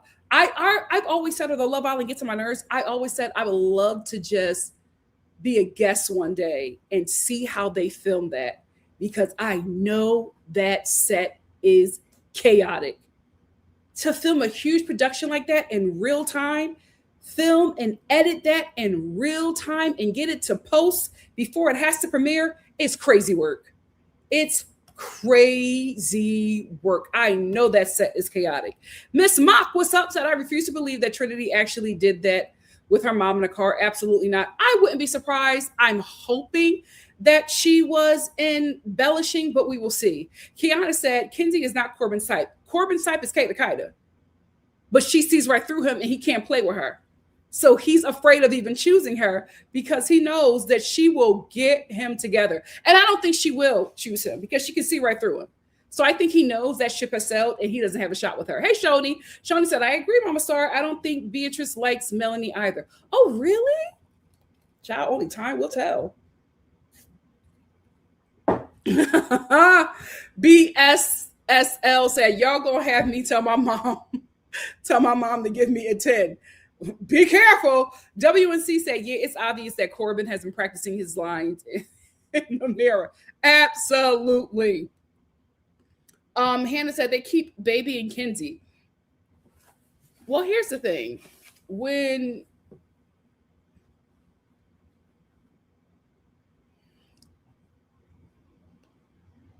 How can I say this? Because I'm not trying to be rude, right? I'm going to be real. The first time I dated a Caucasian, before my brain was fully developed, and I was also depressed. Anyway, first time I dated a Caucasian blew my mind, because I grew up I have multiracial. I have 2 white besties, right? And I met them as a child. We grew up together. Like in Philly, although Philly is predominantly Black, we're diverse, right? My high school, it was all people in there. So we all kind of grew up together.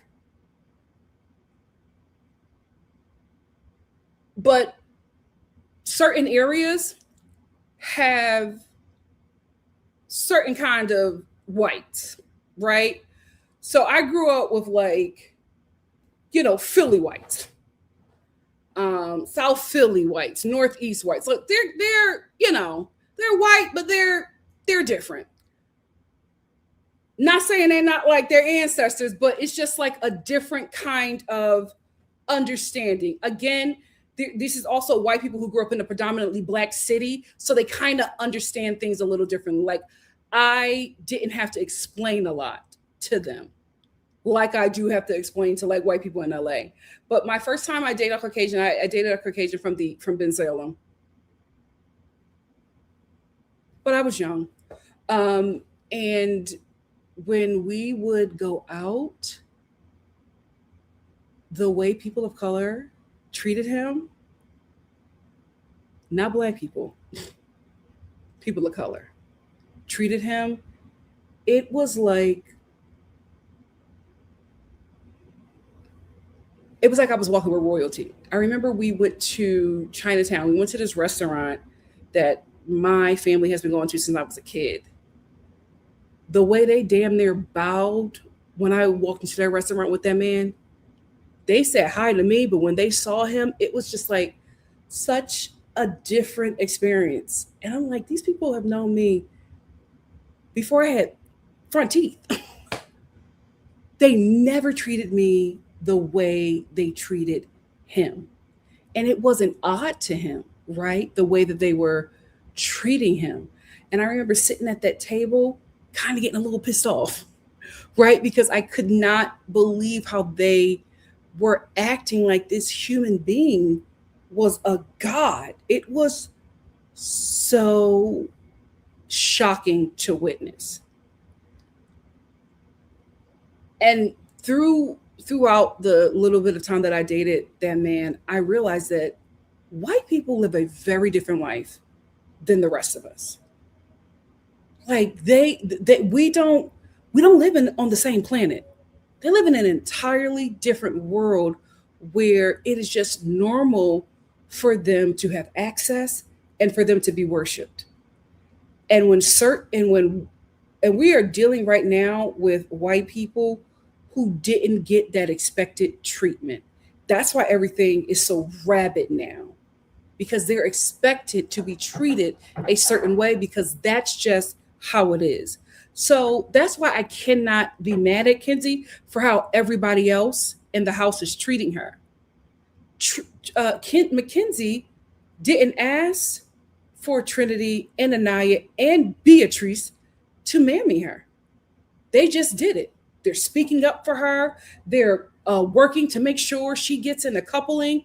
They're, staying away from guys that may be attracted to picking her. Mackenzie ain't asked for none of that. They just fell into position. And I feel like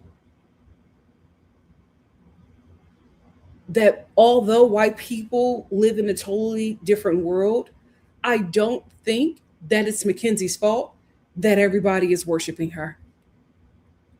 I don't think she did anything wrong. She came on the show and she's existing.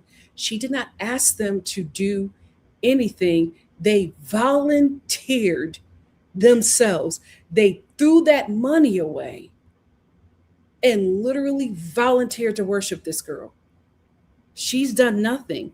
But I also think and I also think they don't know that, but I think it's because they don't know that they've been conditioned. And that's what's happening here. It is unnerving to watch it and to see it, but we have to realize that a lot of Black people and people of color are conditioned to worship whiteness. So although Kenzie is being babied and mammied in that villa, it is not her fault, because at some point, people of color and Black people are just going to have to wake up and take responsibility. If Kenzie ends up winning this whole thing, I'm not going to be mad at her, because everybody else in that villa moved out of the way for her. She didn't force it. She didn't ask. They did it. So if she ends up winning it, congrats, Kenzie. Coulda, right? Although, she is an Arab woman, let's be honest. She removed her ethnicity so that she can remove everything that will make her different within her ethnicity, so she can be perceived a certain way. So she can have certain privileges, certain white adjacent privileges. And what did those women in that villa do? They babied her until that monster became untouchable. I remember last season, I was on this live screaming with all of y'all, like, what are they doing? What is going on? Huda did not ask to be worshipped. That's the only thing I can't get mad at her about. I'm only mad at her actions when she tried to twist the narrative with Shelly. But she did not ask them people to baby her. They all did that. That was on them. So again, I don't think this is Kenzie's fault. I'm not going to get mad at Kenzie. The rest of the cast has to take responsibility.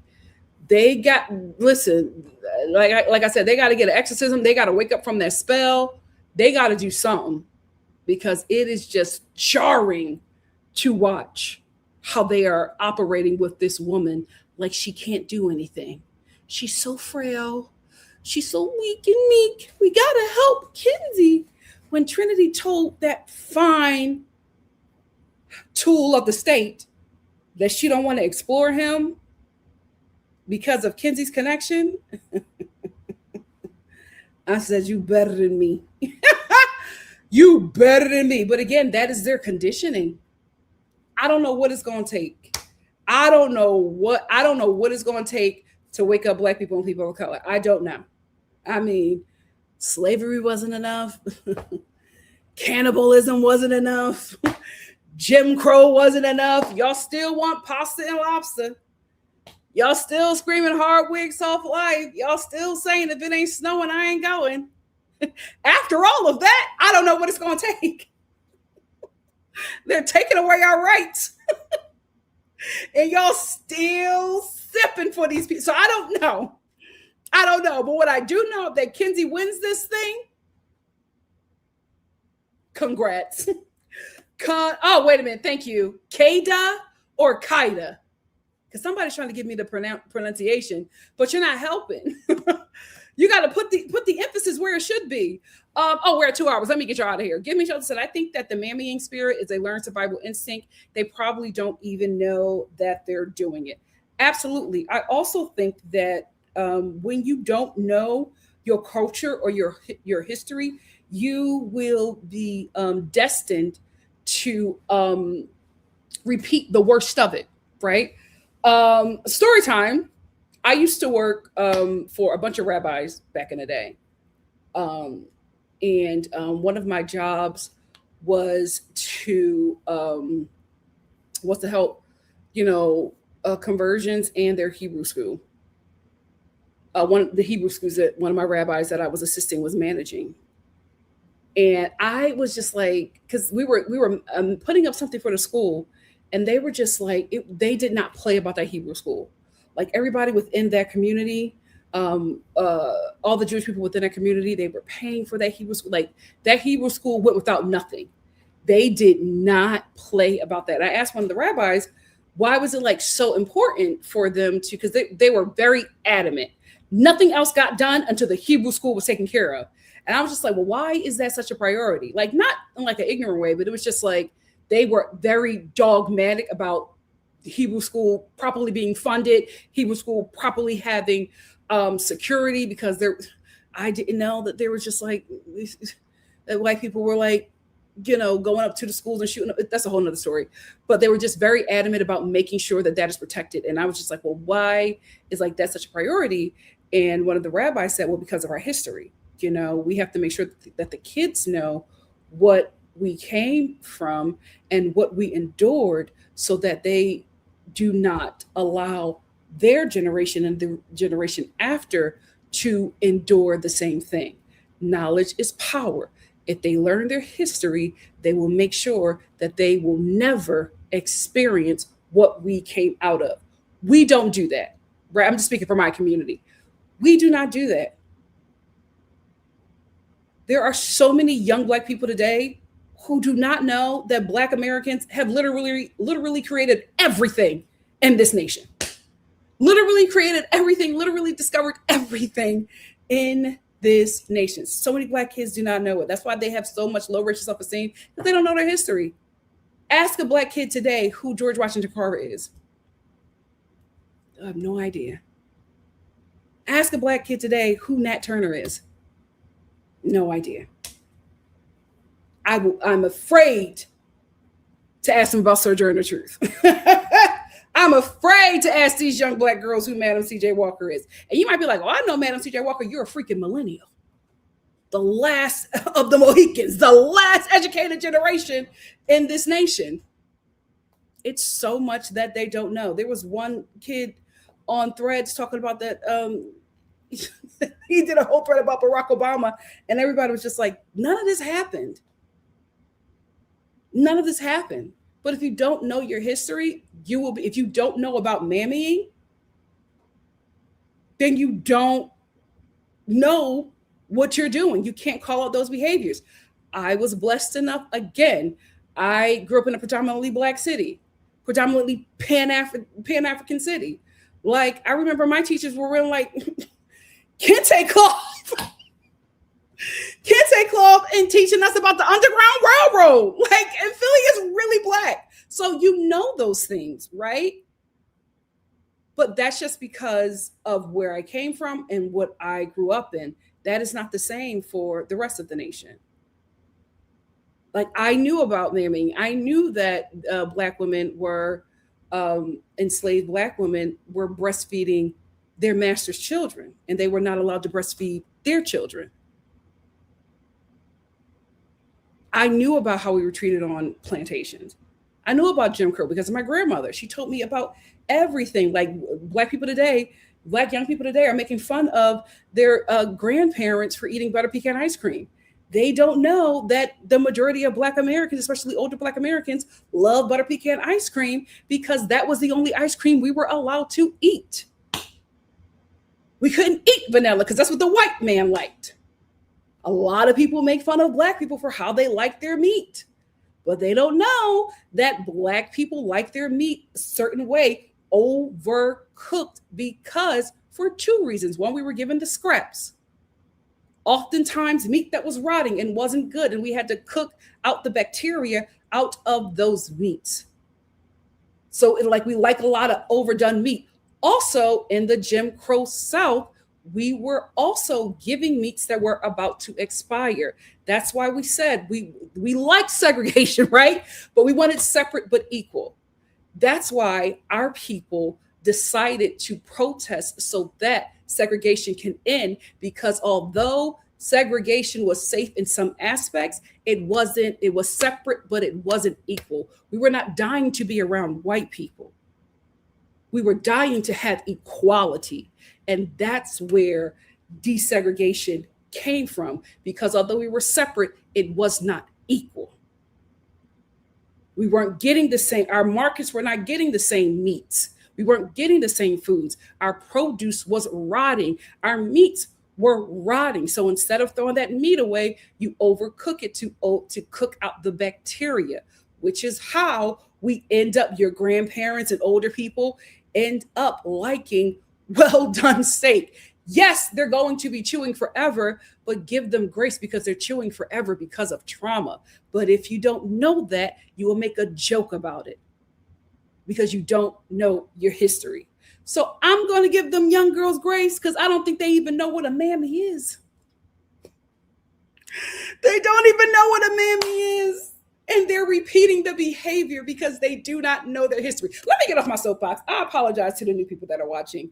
BSSL said B shouldn't be hurt because she is smart enough, mature enough to realize she and Gabriel don't have any real mutual feelings, just lust.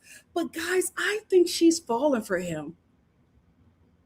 I think that speech, I was like, oh, you really feeling this dude.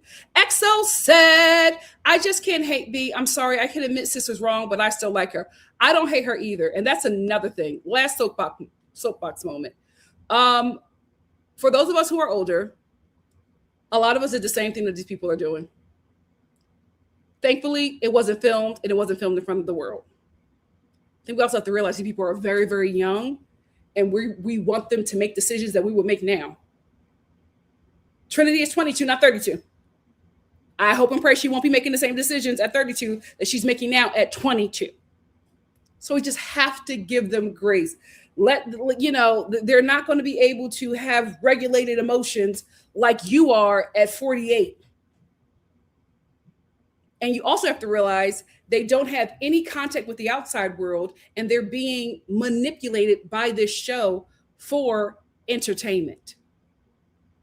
They're real life Sims that the producers are pulling the strings and allowing America to get in and mess with their minds.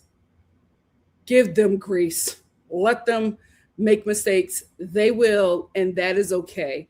As long as they are not hurting each other, let them kids let them kids make mistakes. Pink Petal said the bishop had a word for Anaya. It was very sweet. It was until butter and biscuits. Child took the butter from my biscuits. Cameron said, I used to love Nina Scott. Oh, move your body, girl. What happened to them? Do y'all remember for like millennials and zennials? I think you were there too. But remember, like back in the day, we're like for a minute, we all were like Caribbean and Afro Latino. Do y'all remember that? The Jamaicans had the airwaves on lock. Petra, Shabba Ranks, Noriega, Daddy Yankee. That was a season. I'm on a romantic call. I'm talking to my baby down on me yard. Like, they had a good run. They had a come on reggaeton. Like, they had a good run. The Jamaicans, is that Caribbean? The Caribbeans and the Latino. They Caribbean too. You know, them people, the island people, they had a good run back in the day. The 90s and the early 2000s, they had a good run. What was that? I remember we were all bilingual. We were all bilingual for a minute. Hannah said, I just hope Anaya doesn't feel pressure to stay with him. Same. Listen, I don't know how I feel about this couple now. I don't know if I'm holding space. We'll see how this plays out. XO says, I'm sorry, but why is it hard to believe that a black man is genuinely attracted to this dark-skinned woman? It's not hard for me. Like I said, I'm always going to say this about my city because I had no idea how rare it was. But Philly, the blacks are dark. Like everybody, like the majority of us are dark in that city. So I did not grow up, not feeling like I was I grew up thinking I was a standard. Like, of course it's going to be like a light-skinned girl that has a little moment, but the dark-skinned, the popular girls were the dark-skinned girls. Like, I grew up wanting to be like the dark-skinned girls in my neighborhood. And then you leave outside of Philly and you're just like, oh, wait a minute. Things are different. Things are different. So I grew up with guys like Casey, or who Casey is portraying on this show. I never thought that I just never thought that I wouldn't be chosen because I'm dark skinned. And I really thank God for that experience, because if I didn't have that, my mind would be so jacked up now as an adult. Like, it would be so jacked up now as an adult. But I know black men like that. That was like my norm. But again, it's because of where I'm from. Like, we wasn't like, we don't do the interracial thing, y'all love swirling. That wasn't something, at least not in my bloodline on both sides. It's just not something we do. Like, black people are the standard for us. So that's why I'm always very gagged by not only how many black people swirl, but how open they are about it. Child, I went on with that white guy. My entire family called me and was just like, are you okay? My uncles was just like, where are you going to be? Call me if something happened. Like, the older black people were not playing with me and that Caucasian. That was a big deal. A big, big deal. So I'm used to that. But a lot of people aren't. And so even if it's not how he really feels, I'm glad that we got that moment. I don't care what happens after that. I'm glad that the dark-skinned black women watching this show got that. And I'm glad that everybody else watching got that moment. I'll take it for whatever it is. Dahlia said, did Casey pull an Uno reverse and trick production into thinking he was a whole white woman? It seems like he tricking us. I don't know, child. I don't know. Yasmin said, I don't feel like we can understand what Casey likes because they don't show him enough. I was thinking he likes Kendi. Same thing with Anaya. Everybody's just like, Anaya likes light skins. I'm like, how do we know that? We barely see her. Only time we see Anaya is when she's mammying. We don't see her and KC any other time. They only use KC for reactions, and they only use Anaya to make another Islander feel better. So how is everybody getting these perspectives from them when we get minimal footage from them? K235 said, I'm holding space for Kanaya. Oh, I like that. But still watching to see if Casey is for real and appealing to the women he knows can boost his career, just like I did with Cordell. I do like him, but time will tell. And I think that's smart. I think that's smart. As my mic on said, I was unfortunately moved by Melanie and Sincere. Absolutely. Absolutely. Hannah said they are no core four unless there are two black women in the core four. Listen, I'm going to take what I could get. I'm going to take what I can get. Taisha said, I don't like Corbin. The way he expected a kiss, but because he asked was disgusting. Kada, did I say it right? Isn't playing hard to get. It's called boundaries. I absolutely agree. But again, guys, I think that Corbin has relied on his looks. I think that's been able to work for him. So I don't think he's ever had to be interesting. I think this is the first time where he has had to be interesting because although he's attractive, KC is in that villa. Sincere is in that villa. Sean was in that villa. So you're not the only fine guy in the villa. Now you got to be interesting. Let's see. Cameron said, baby, if Beetlejuice is still in that villa when movie night comes around. Who is Beetlejuice? Who is Beetlejuice? Just Jonda said, Ariana said, dump from the villa, not dump from the island. Huh. We'll see. XO, Sarah said, I love when there's a dumping. They're so dramatic with the reactions. But they were so shocked. And I was like, what did y'all think was going to happen? That's what confused me. I'm like, what did y'all think was going to happen? Like, what are we talking about? Arcada said, because many of the girls were interested in him, but didn't have the balls, in my opinion. Wait. Are you continuing your conversation? Or are you coming up with what I said? I'm sorry, I talk so much, I forget. Neglected said, all I want to see is B cuss Gabe out when he chooses someone else. It's going to happen because she is falling for him. She is falling for him. Brown Girl 44 said, I was confused. It seems like B and Gabe, all B and Gabe do is kiss. Her speech was strange. It was very deep and intense. Did I get another super chat? Oh, I did. Hey, a pimp named Slickback, what's up? Said he better not be like Jesse Williams. Remember he did that speech about black women and then was on vacation with a white woman. Tread carefully, Casey.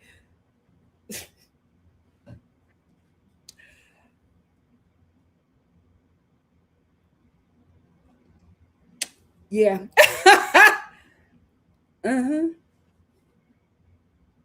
Here's the thing. I hate the fact that when a black man starts being like vocally supportive of black women, we got to be on guard. I absolutely hate that. Jesse didn't have me fooled, though. Jesse didn't have me fooled. When a mama white, anything can happen. They're a wild card. When that mama white, he a wild card. You never gonna know when them white genes are gonna kick in. So I won't do it because I can't play Russian roulette. That's the thing. If Sean wasn't a cop, I still wouldn't have done it. Here is why. If the mama ain't black, I'm gonna have to take a step back. I can't play them. You just never know. You just never know. So you got to be careful. But thank you, Pip Name Slickback, for the super chat. Love you much. Cha-ching. Next up, Layla said that men treat her like one of them. Gabe is really horny and wants her all the time. She feels attractive and wanted with him. He lets her say anything, but he's not really paying attention at all. At all. The way he came in sucking on people's necks, I said, what happened to hello? How are you? My God, today. Layla said everyone low-key wanted him, but didn't want to be a stepmom. Maybe they just wanted to kiss him some more. Yeah. Well, also, he's a phenomenal kisser. I'm telling you. This is the first man outside of my type that I've ever been like, what's going on? Never in my life has that been something I would go for. That black daddy told him something.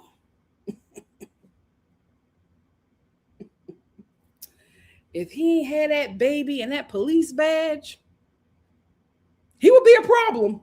He would be a problem. Cameron said, I was upset that PD got sent out the villa first. I wanted him to last longer. I couldn't. I was getting conflicted.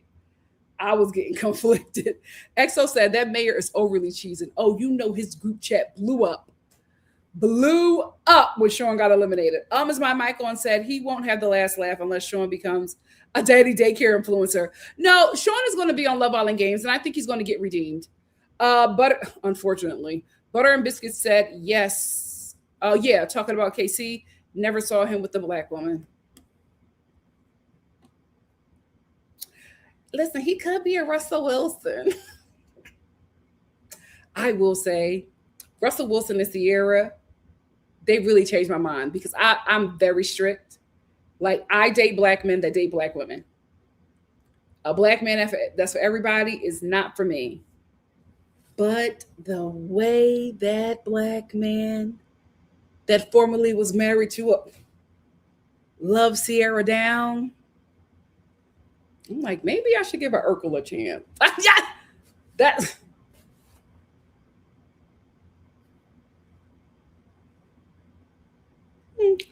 So you never know. You know what I mean? Maybe this is Anaya's Russell Wilson. Like, maybe he want to come home. Like, you never know.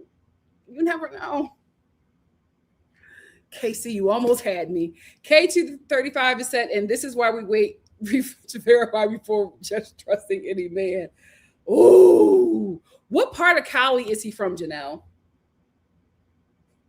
What part of Cali is he from? Oh my God. Is this the guy from, not Temecula? Is he from Fresno? I think KC is from Fresno.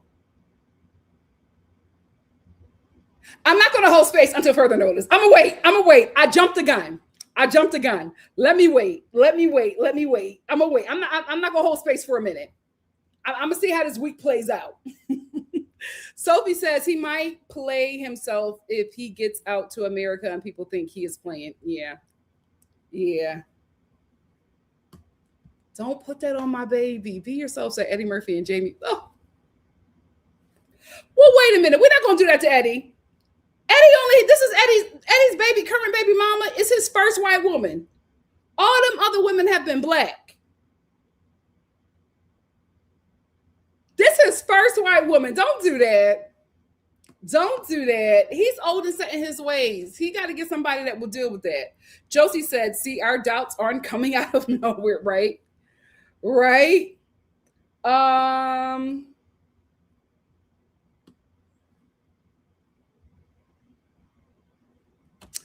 Brown Girl 44 said, I think Bryce was a better choice than Sean. Sean definitely will leave Trinity quicker than Bryce. You think? Listen, I didn't want to judge Sean off of his kid. When I saw his kid, I was just like, Are you really in a Trinity? But you never know. Some men are just out there. Some men are just out there. So you maybe he had a Trinity before. I don't know. Maybe Trinity is this type. I don't know. But I always have doubts when a mama ain't black. See, that's how. Here's the thing. I love Meg Thee Stallion, and I was just happy that she was happy. But I was never. I was always team her. I was never team her and Clay. I said, you can't trust that sister. You got to be safe. You got to be safe. I feel like, and again, this is just my opinion, but I feel like if you're going to date a biracial man, they got a black dad and a white mom. In order for it to work, that white mom got to be ghetto as hell. I mean, all her grandkids are black. She got to be ghetto as hell for that to work out. Like she gotta be from the bottom. You know what I mean? She gotta have like all her grandkids tattooed on her neck. You know, like that's the only way that it's gonna work out. That's the only way. She gotta be the kind of white woman that not only cut off her family because they was talking to her baby daddy the wrong way, but she gotta be that kind of white woman that all of her daughter-in-laws, she went searching for them. You know what I mean? She got to be like Nick's mama. You know what I mean? Nick's mom saw Alandria and said, "That's it." She not ghetto as hell, but you know what I mean? Like she got to go out after you. She can't be like real weird and scary when y'all meet. She got to be the kind of, white or non-black woman that was just like, I knew that my bloodline was going to be black. I wanted that. It could get creepy. Been there. We'll never do it again. It could get creepy because it wasn't for me, right? It could get creepy. But again, in order for that situation to work, she got to be real down for the purpose or ghetto as hell. Down for the cause or ghetto as hell. That's the only way it's going to work. If she is a white woman that is still really connected to that white culture, you're not going to last. You're not going to last. It's not going to work. It's not going to work. If she didn't seek you out, if she didn't go up to him and be like, "Hi, I know this is so weird, but I feel like you and my son Jaden would hit it off. I just can I introduce you to him?" If she didn't go after you, if she didn't seek somebody like you, don't do it. You don't need that kind of trauma in your life. KT35 said, Corbin really ain't looked that happy after choosing Kinsey. He doesn't want Kinsey. He's going to take Kinsey along as long as he can until a bombshell that he really likes comes into that villa. And the minute he plays her, it's going to be epic. It's going to be epic. Hey, Frenchie. Frenchie said, Nick knew how to give a compliment in the villa. Nick said Alandria was the most beautiful woman he had ever seen, and he has traveled all around the world. The bar is high. Preach. As my mic on said, well, Gabriel was seen playing with B's retainer. Ooh.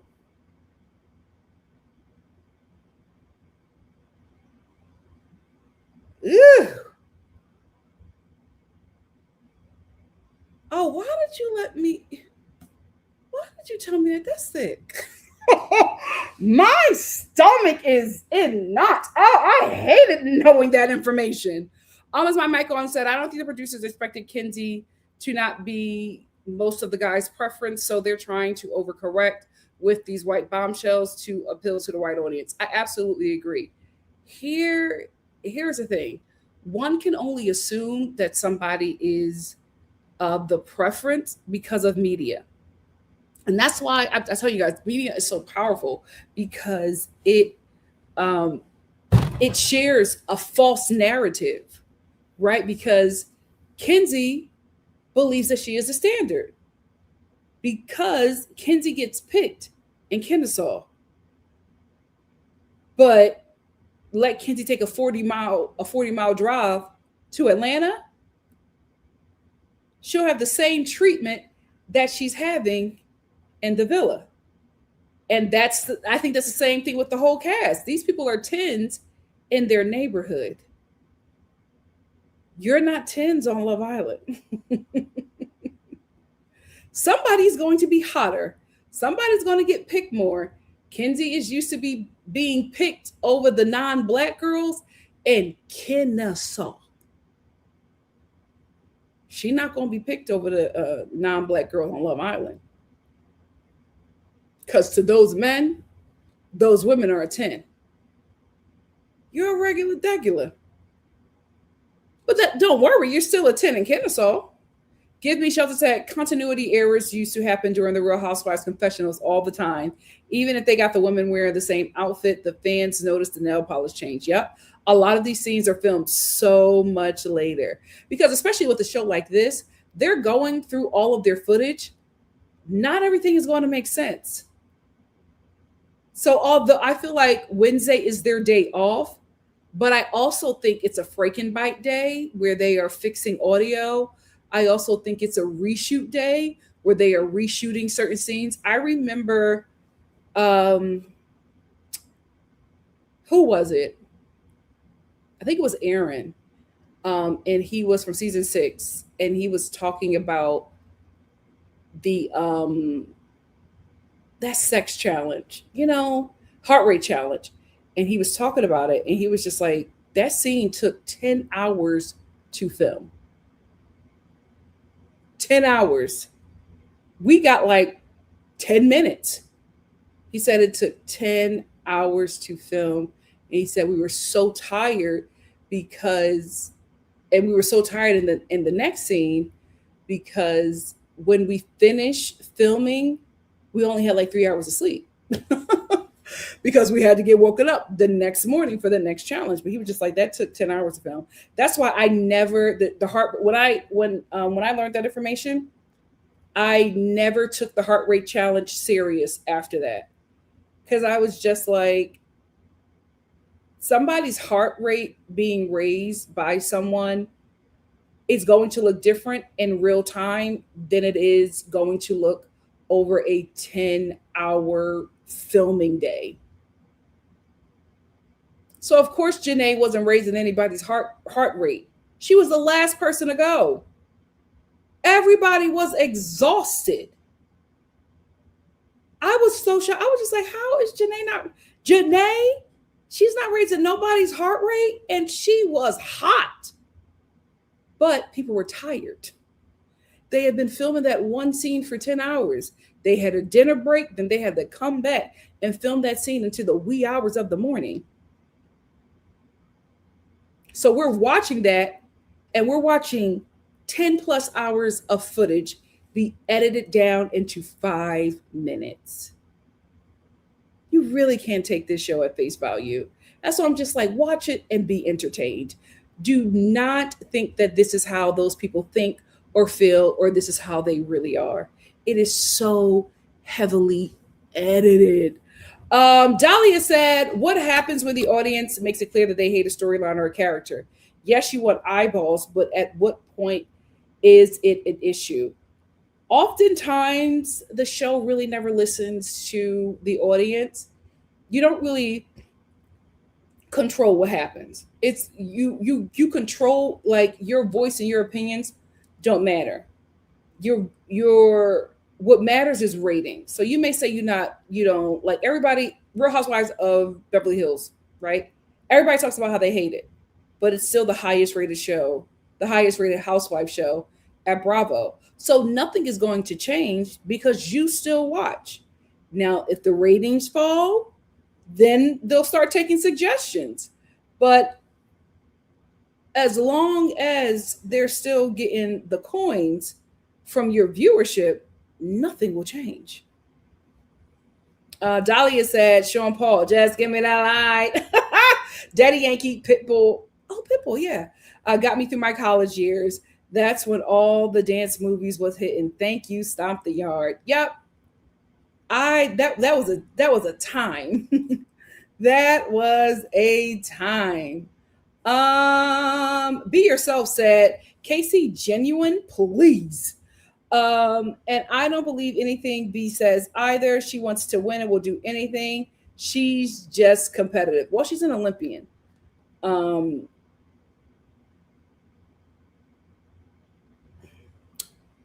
as a theater kid, being around, and I actually have to work on that because um, I used to be very judgmental of athletic people, like athletes in general. They just seemed so odd to me. They seemed so odd to me.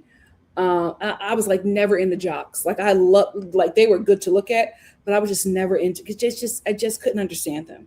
It was just like, what is this, right? But then my cousin, who's a phenomenal athlete, um, praying that he qualifies for the Olympics. I really, it just watching him and his process really, really changed my perspective.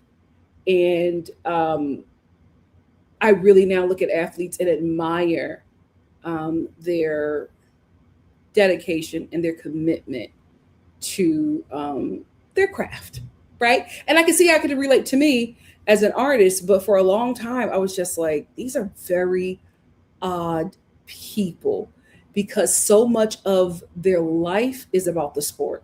Like watching my cousin and how he prepares, his entire life is running. It's like down to the clothes he wears, the shoes, the diet, the places that he dines. It's like everything is controlled by that, and even to like how he thinks. It's all about like a race, and I had to realize that that's just how they communicate, right? It's not, it's their art. So it is a part of them, just like my art is a part of me. And although I couldn't quite understand it, I needed to respect it. And now I respect and I understand as well. But with B, I don't think that her being competitive to her is a bad thing. And I don't think it's a bad thing for her on this show because you really need to be competitive. But I think because she is an athlete, she's an Olympian, and she's very competitive, and she is very much about that goal. People read that dedication as bluntness and rudeness, but it's really just the Olympian in her navigating this space with people who are not, right? I feel like that conversation that she had with Melanie is how she talks to other athletes. And I think if she was talking to another athlete, it wouldn't have went down like that because they understand that communication, because the bluntness and the brashness is not seen as negative. Talking to Melanie, although Melanie interpreted, and myself as well, as, oh, you trying to check me, right? You trying to press me, right? But for her, she's talking like she would talk to a fellow Olympian. And she's talking in a way of, I'm telling you this because I want you to be better. Of course, she also had an energy, and I'm not going to take that away, but that is how she just communicates. And it's normal for her because that is the athlete and Olympian way of communicating. It will look very hard for us. Like when I was watching my cousin practice and I was seeing how his coach was talking to him, and I was like, don't do that. But that is their world and their norm. So I think this works for her. Her competitiveness works for her for the competition. I think it works against her for relationships in the villa. And I think once she figures out a way to mesh the two, she might be able to take this whole thing. She might be able to take this whole thing. But the athlete mindset is to win. Is to win. They don't prepare to lose. They're not, oh, if I don't win, it's okay. Second place is great. That's not how they are. They prepare to win. Remember when we were talking about Love Island games, and I was telling you that the guy with the scary eyes, Josh, I was I was talking about how his partner, he's going, the more that she wins, he's going to like want to be with her more because that's attractive for him, right? And then it's another one, the guy with the curly hair, the black boy from Fresno, and y'all were all saying that he didn't like the black girl that he was with, and I was like, he doesn't like her. I was like, of course he doesn't like her now, but when she starts winning them competitions, he's going to fall for her heavily. And you saw how their relationship progressed as they kept on winning. He became more and more attracted to her as he watched her outperform the other women, because that win is all they look out for. And I think that that's what's happening with I think that's happening with B. But again, like I said, if she can navigate the relationship aspect of this show, she might take it. If she can navigate it properly. Hey, Simone. Simone said, we know when it comes to the biracial black men, it's fine to look, but we know they'll end up with a white wife. Hello, Tyreek Withers. What's going on with Tyreek? His mama black. Tyreek's mama is black. And wasn't he dating that girl, Chase Infinity? Tyreek don't give me that. Ain't that mama black? Josie said, I don't know. The ghetto white moms can be the most anti-black, calling the kids N-words, Kiki Wyatt's mom. Well, no, she's a minstrel. That's a different kind of white woman. That's a minstrel. That is somebody who puts on the identity of a black woman to attract a black man, right? That's not what I'm talking about. I'm talking about, although her husband is white, Drita DeVanzo. You hear her talking about her childhood. All of Drita's friends is black. The only reason why she ended up with the dude that she was with is because she was attracted to him because he was in a mob and he was robbing banks. But that's who I'm talking about, the Drita. You always see her hanging out with her friends that she grew up with in the projects, right? She's the kind of non-black person that not only grew up in an environment with black people, and that's not an excuse, right? But she grew up in a space where she was welcomed into because she felt safe.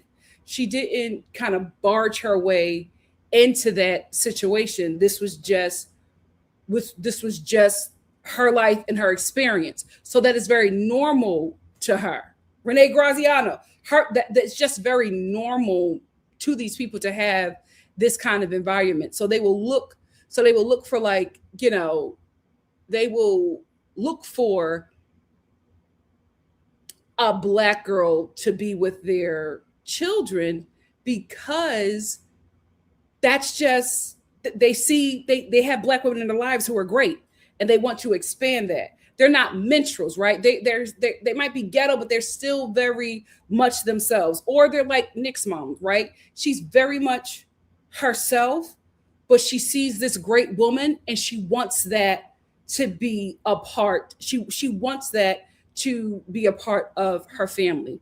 Like I said, she either got to be very much acclimated in the community, not a minstrel, but acclimated in the community, or she has to be someone who sought you out.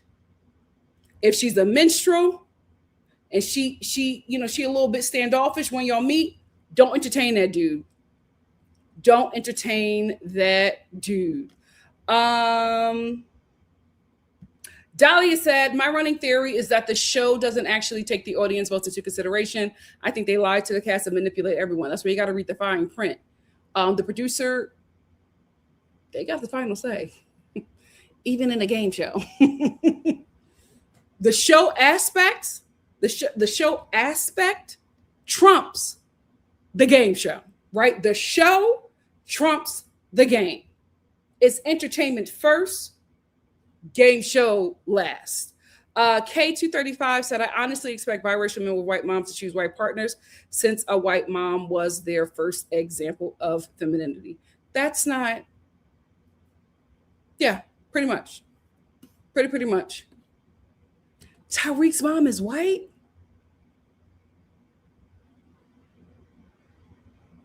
He a Kappa. How is he so acclimated with a white mom? Is she ghetto or a minstrel? Hannah said Tariq has a history of dating white women. You know what? I'm gonna let that slide. I thought he was white, y'all. I did not know. I did not know that he was one of us until Simone was posting him on Threads, and I said, "Oh, that's one of ours." No shade, but he looks like a Caucasian fresh out the military.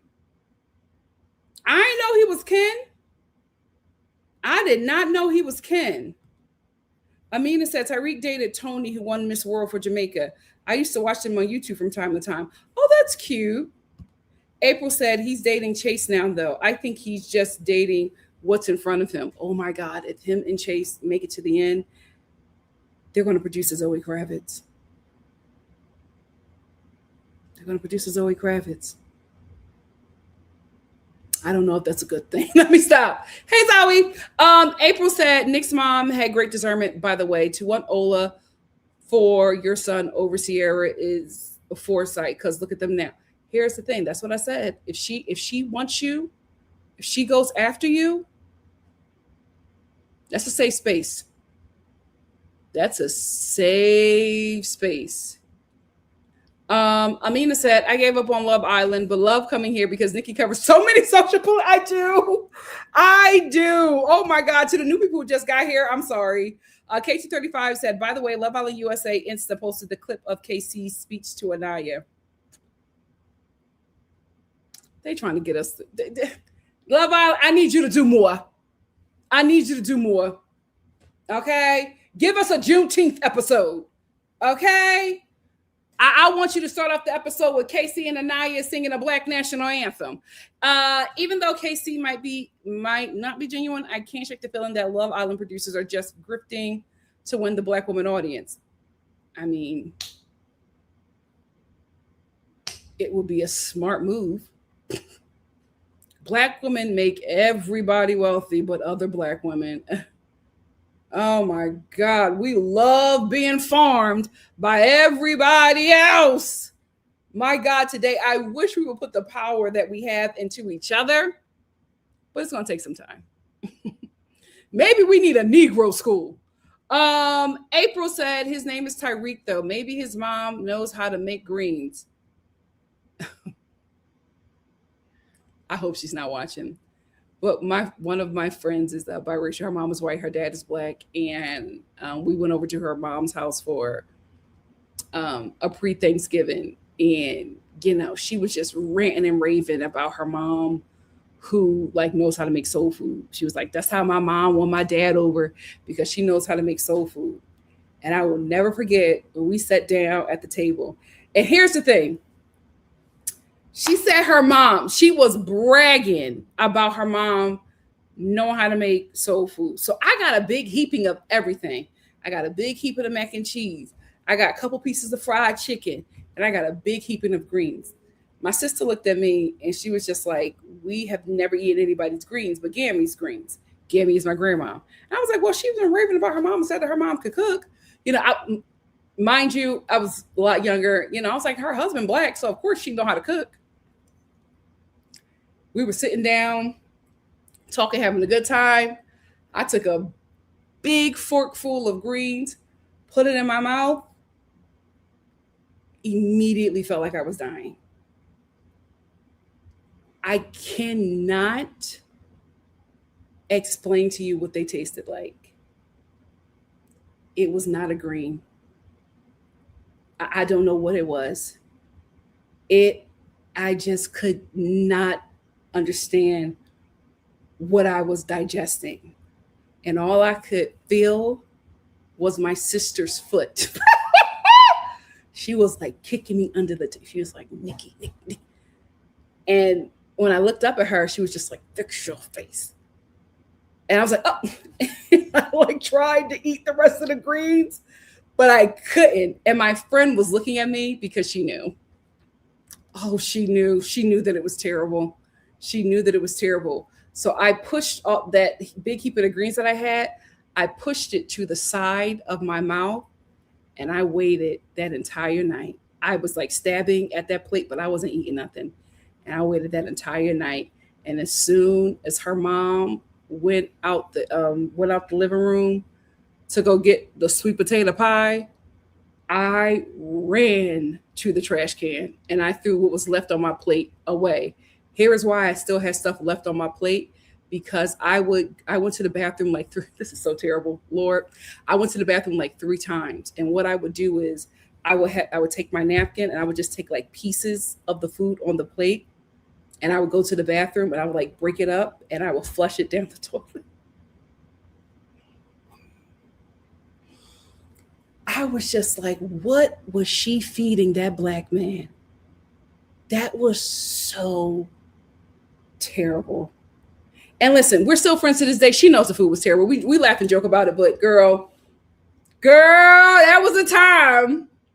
That was a time. But when you mentioned the greens, I had a flashback. And no shade, I will never eat the food.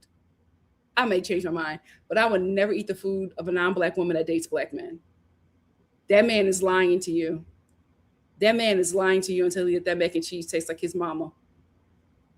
That man is lying to you. And this is why you can't trust a man. This is why you can't trust a man. Because that man was telling her that food was delicious. She was so confident that when she made that food for black women, that we was going to tear that up. That man was lying to her. So I don't care. Oh my goodness, my black man love my greens. I'll never eat it because I know he lying. I'll never eat it because I know he lying. I cannot. I wish I could explain to you what they tasted like. It was like a paper mache texture. And I never ate a chia pet, but I felt like if I did eat a chia pet, like that's how they would taste. How you F up greens? How you F up green? It's such an easy recipe. I could. Let me stop talking about my trauma. Dahlia said, Nikki, his family is lowercase. I think they got the what? Whose family is lowercase? Why are we speaking of hieroglyphics? Who are we talking about? Are we talking about Tyreek? Yeah, is his hair curly? That looks like a Caucasian. He looks like Woody Nelson. He could play Woody Nelson's son. I did not know he was ours. I did not know that he was ours. Simone said the Love Island producers will not trick me. We ain't forget about last summer. Yeah, they got to do more.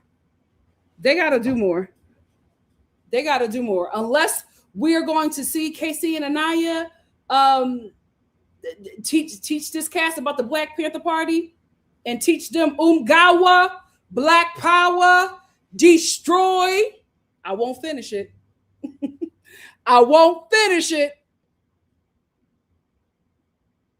Unless we're going to start off with talking about the legacy of Huey P. Newton. Keep it, Love Island, because when we wanted you to protect those Black women, you said no. Too late. And Casey, you better not be playing. But I'm hoping this is his Russell Wilson season. That's what I'm hoping. I'm hoping that Anaya is his Sierra for his sake. Because if he does that speech and tries to get a wife, oh my God, Casey, you either set yourself up for greatness or a great failure. Because if you are playing and if Black women find out, you're done.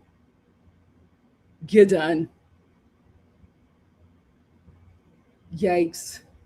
I'm gonna hold off on holding space for everybody right now. It's still too early. I shouldn't have got so caught up. This is what happened to me last season. So I'm gonna wait. I'm gonna wait to see who I'm holding space for week 4. Week 4. I think that'll make me feel better. Edna said my white mother-in-law definitely pursued me. Yep. And she's been 11 presents ever since. Absolutely. They gotta pursue you.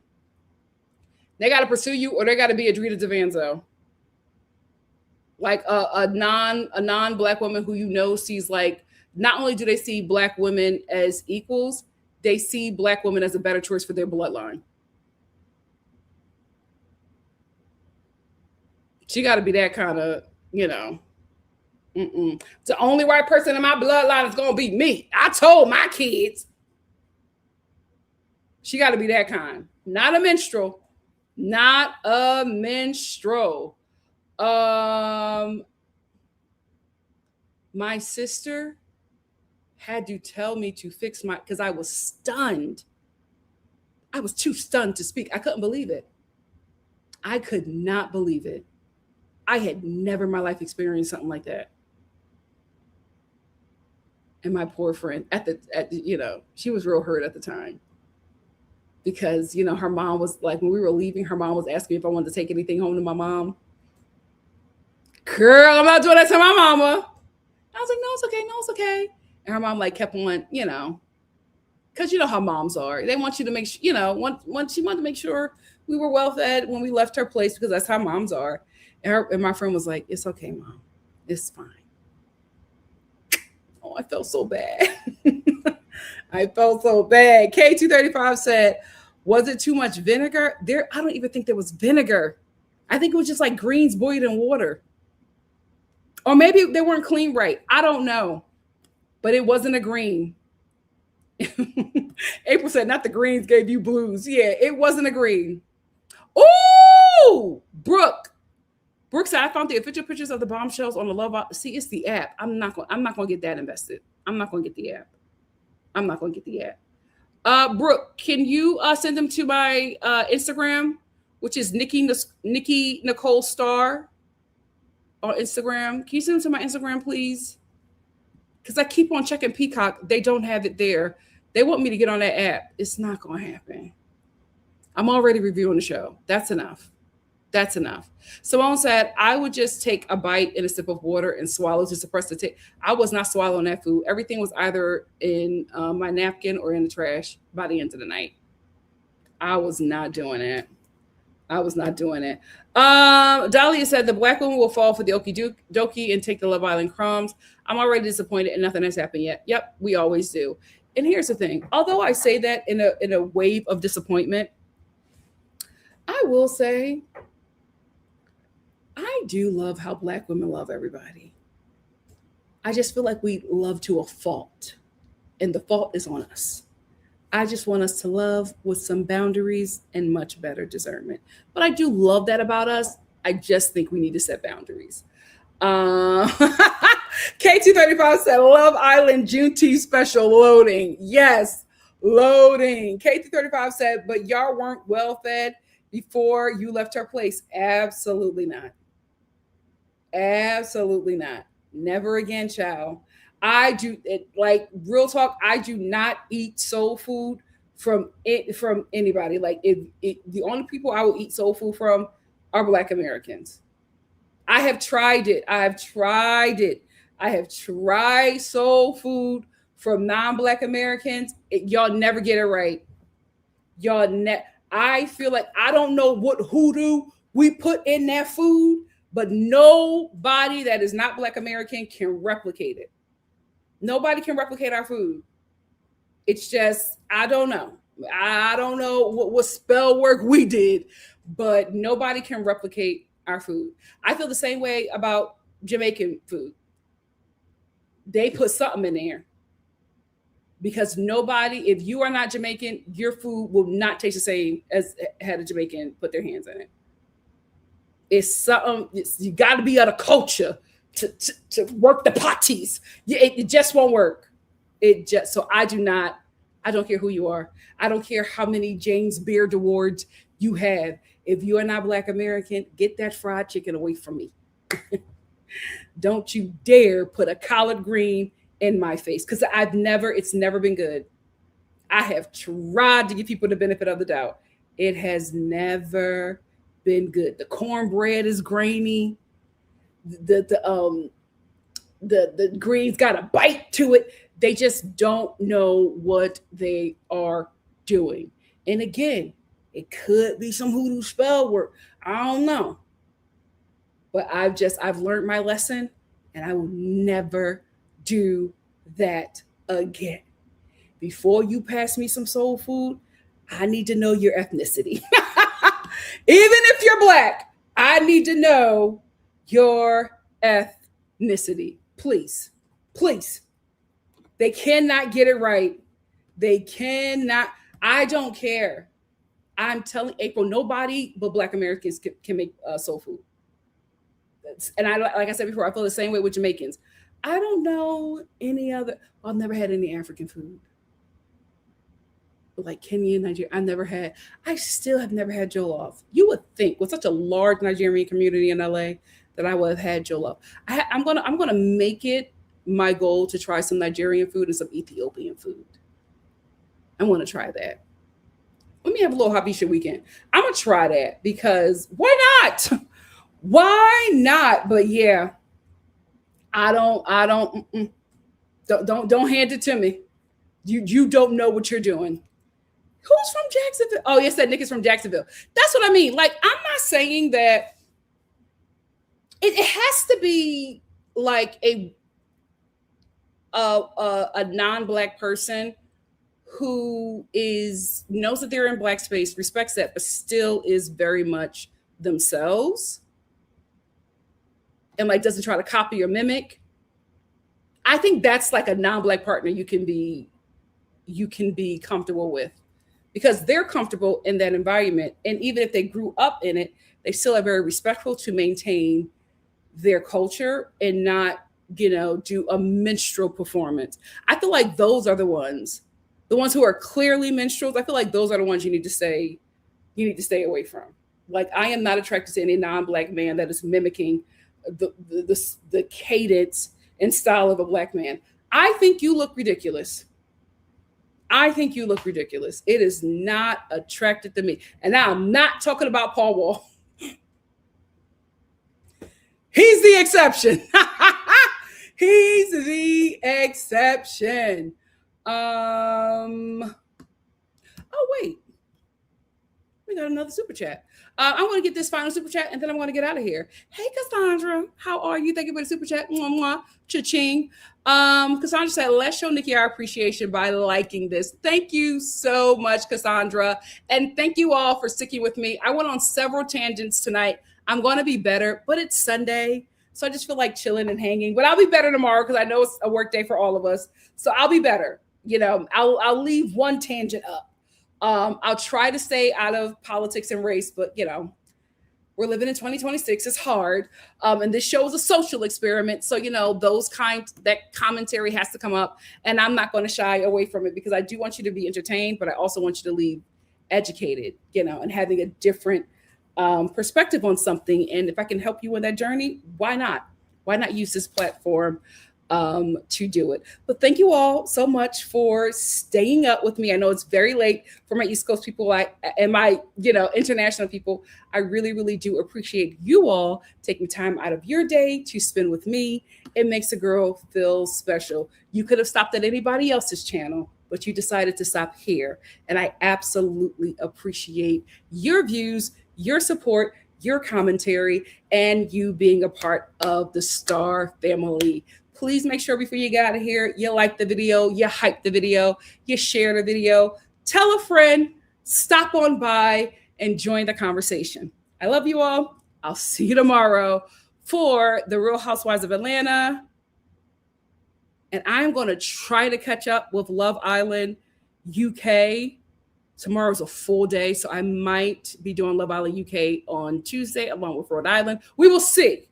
But tomorrow is absolutely going to be The Real Housewives of Atlanta. I'm going to see if I can do UK. Wish me luck. Love you. See you tomorrow. Bye. Mwah. We love you, Conrad. Oh, no. We're going to end with, whoa.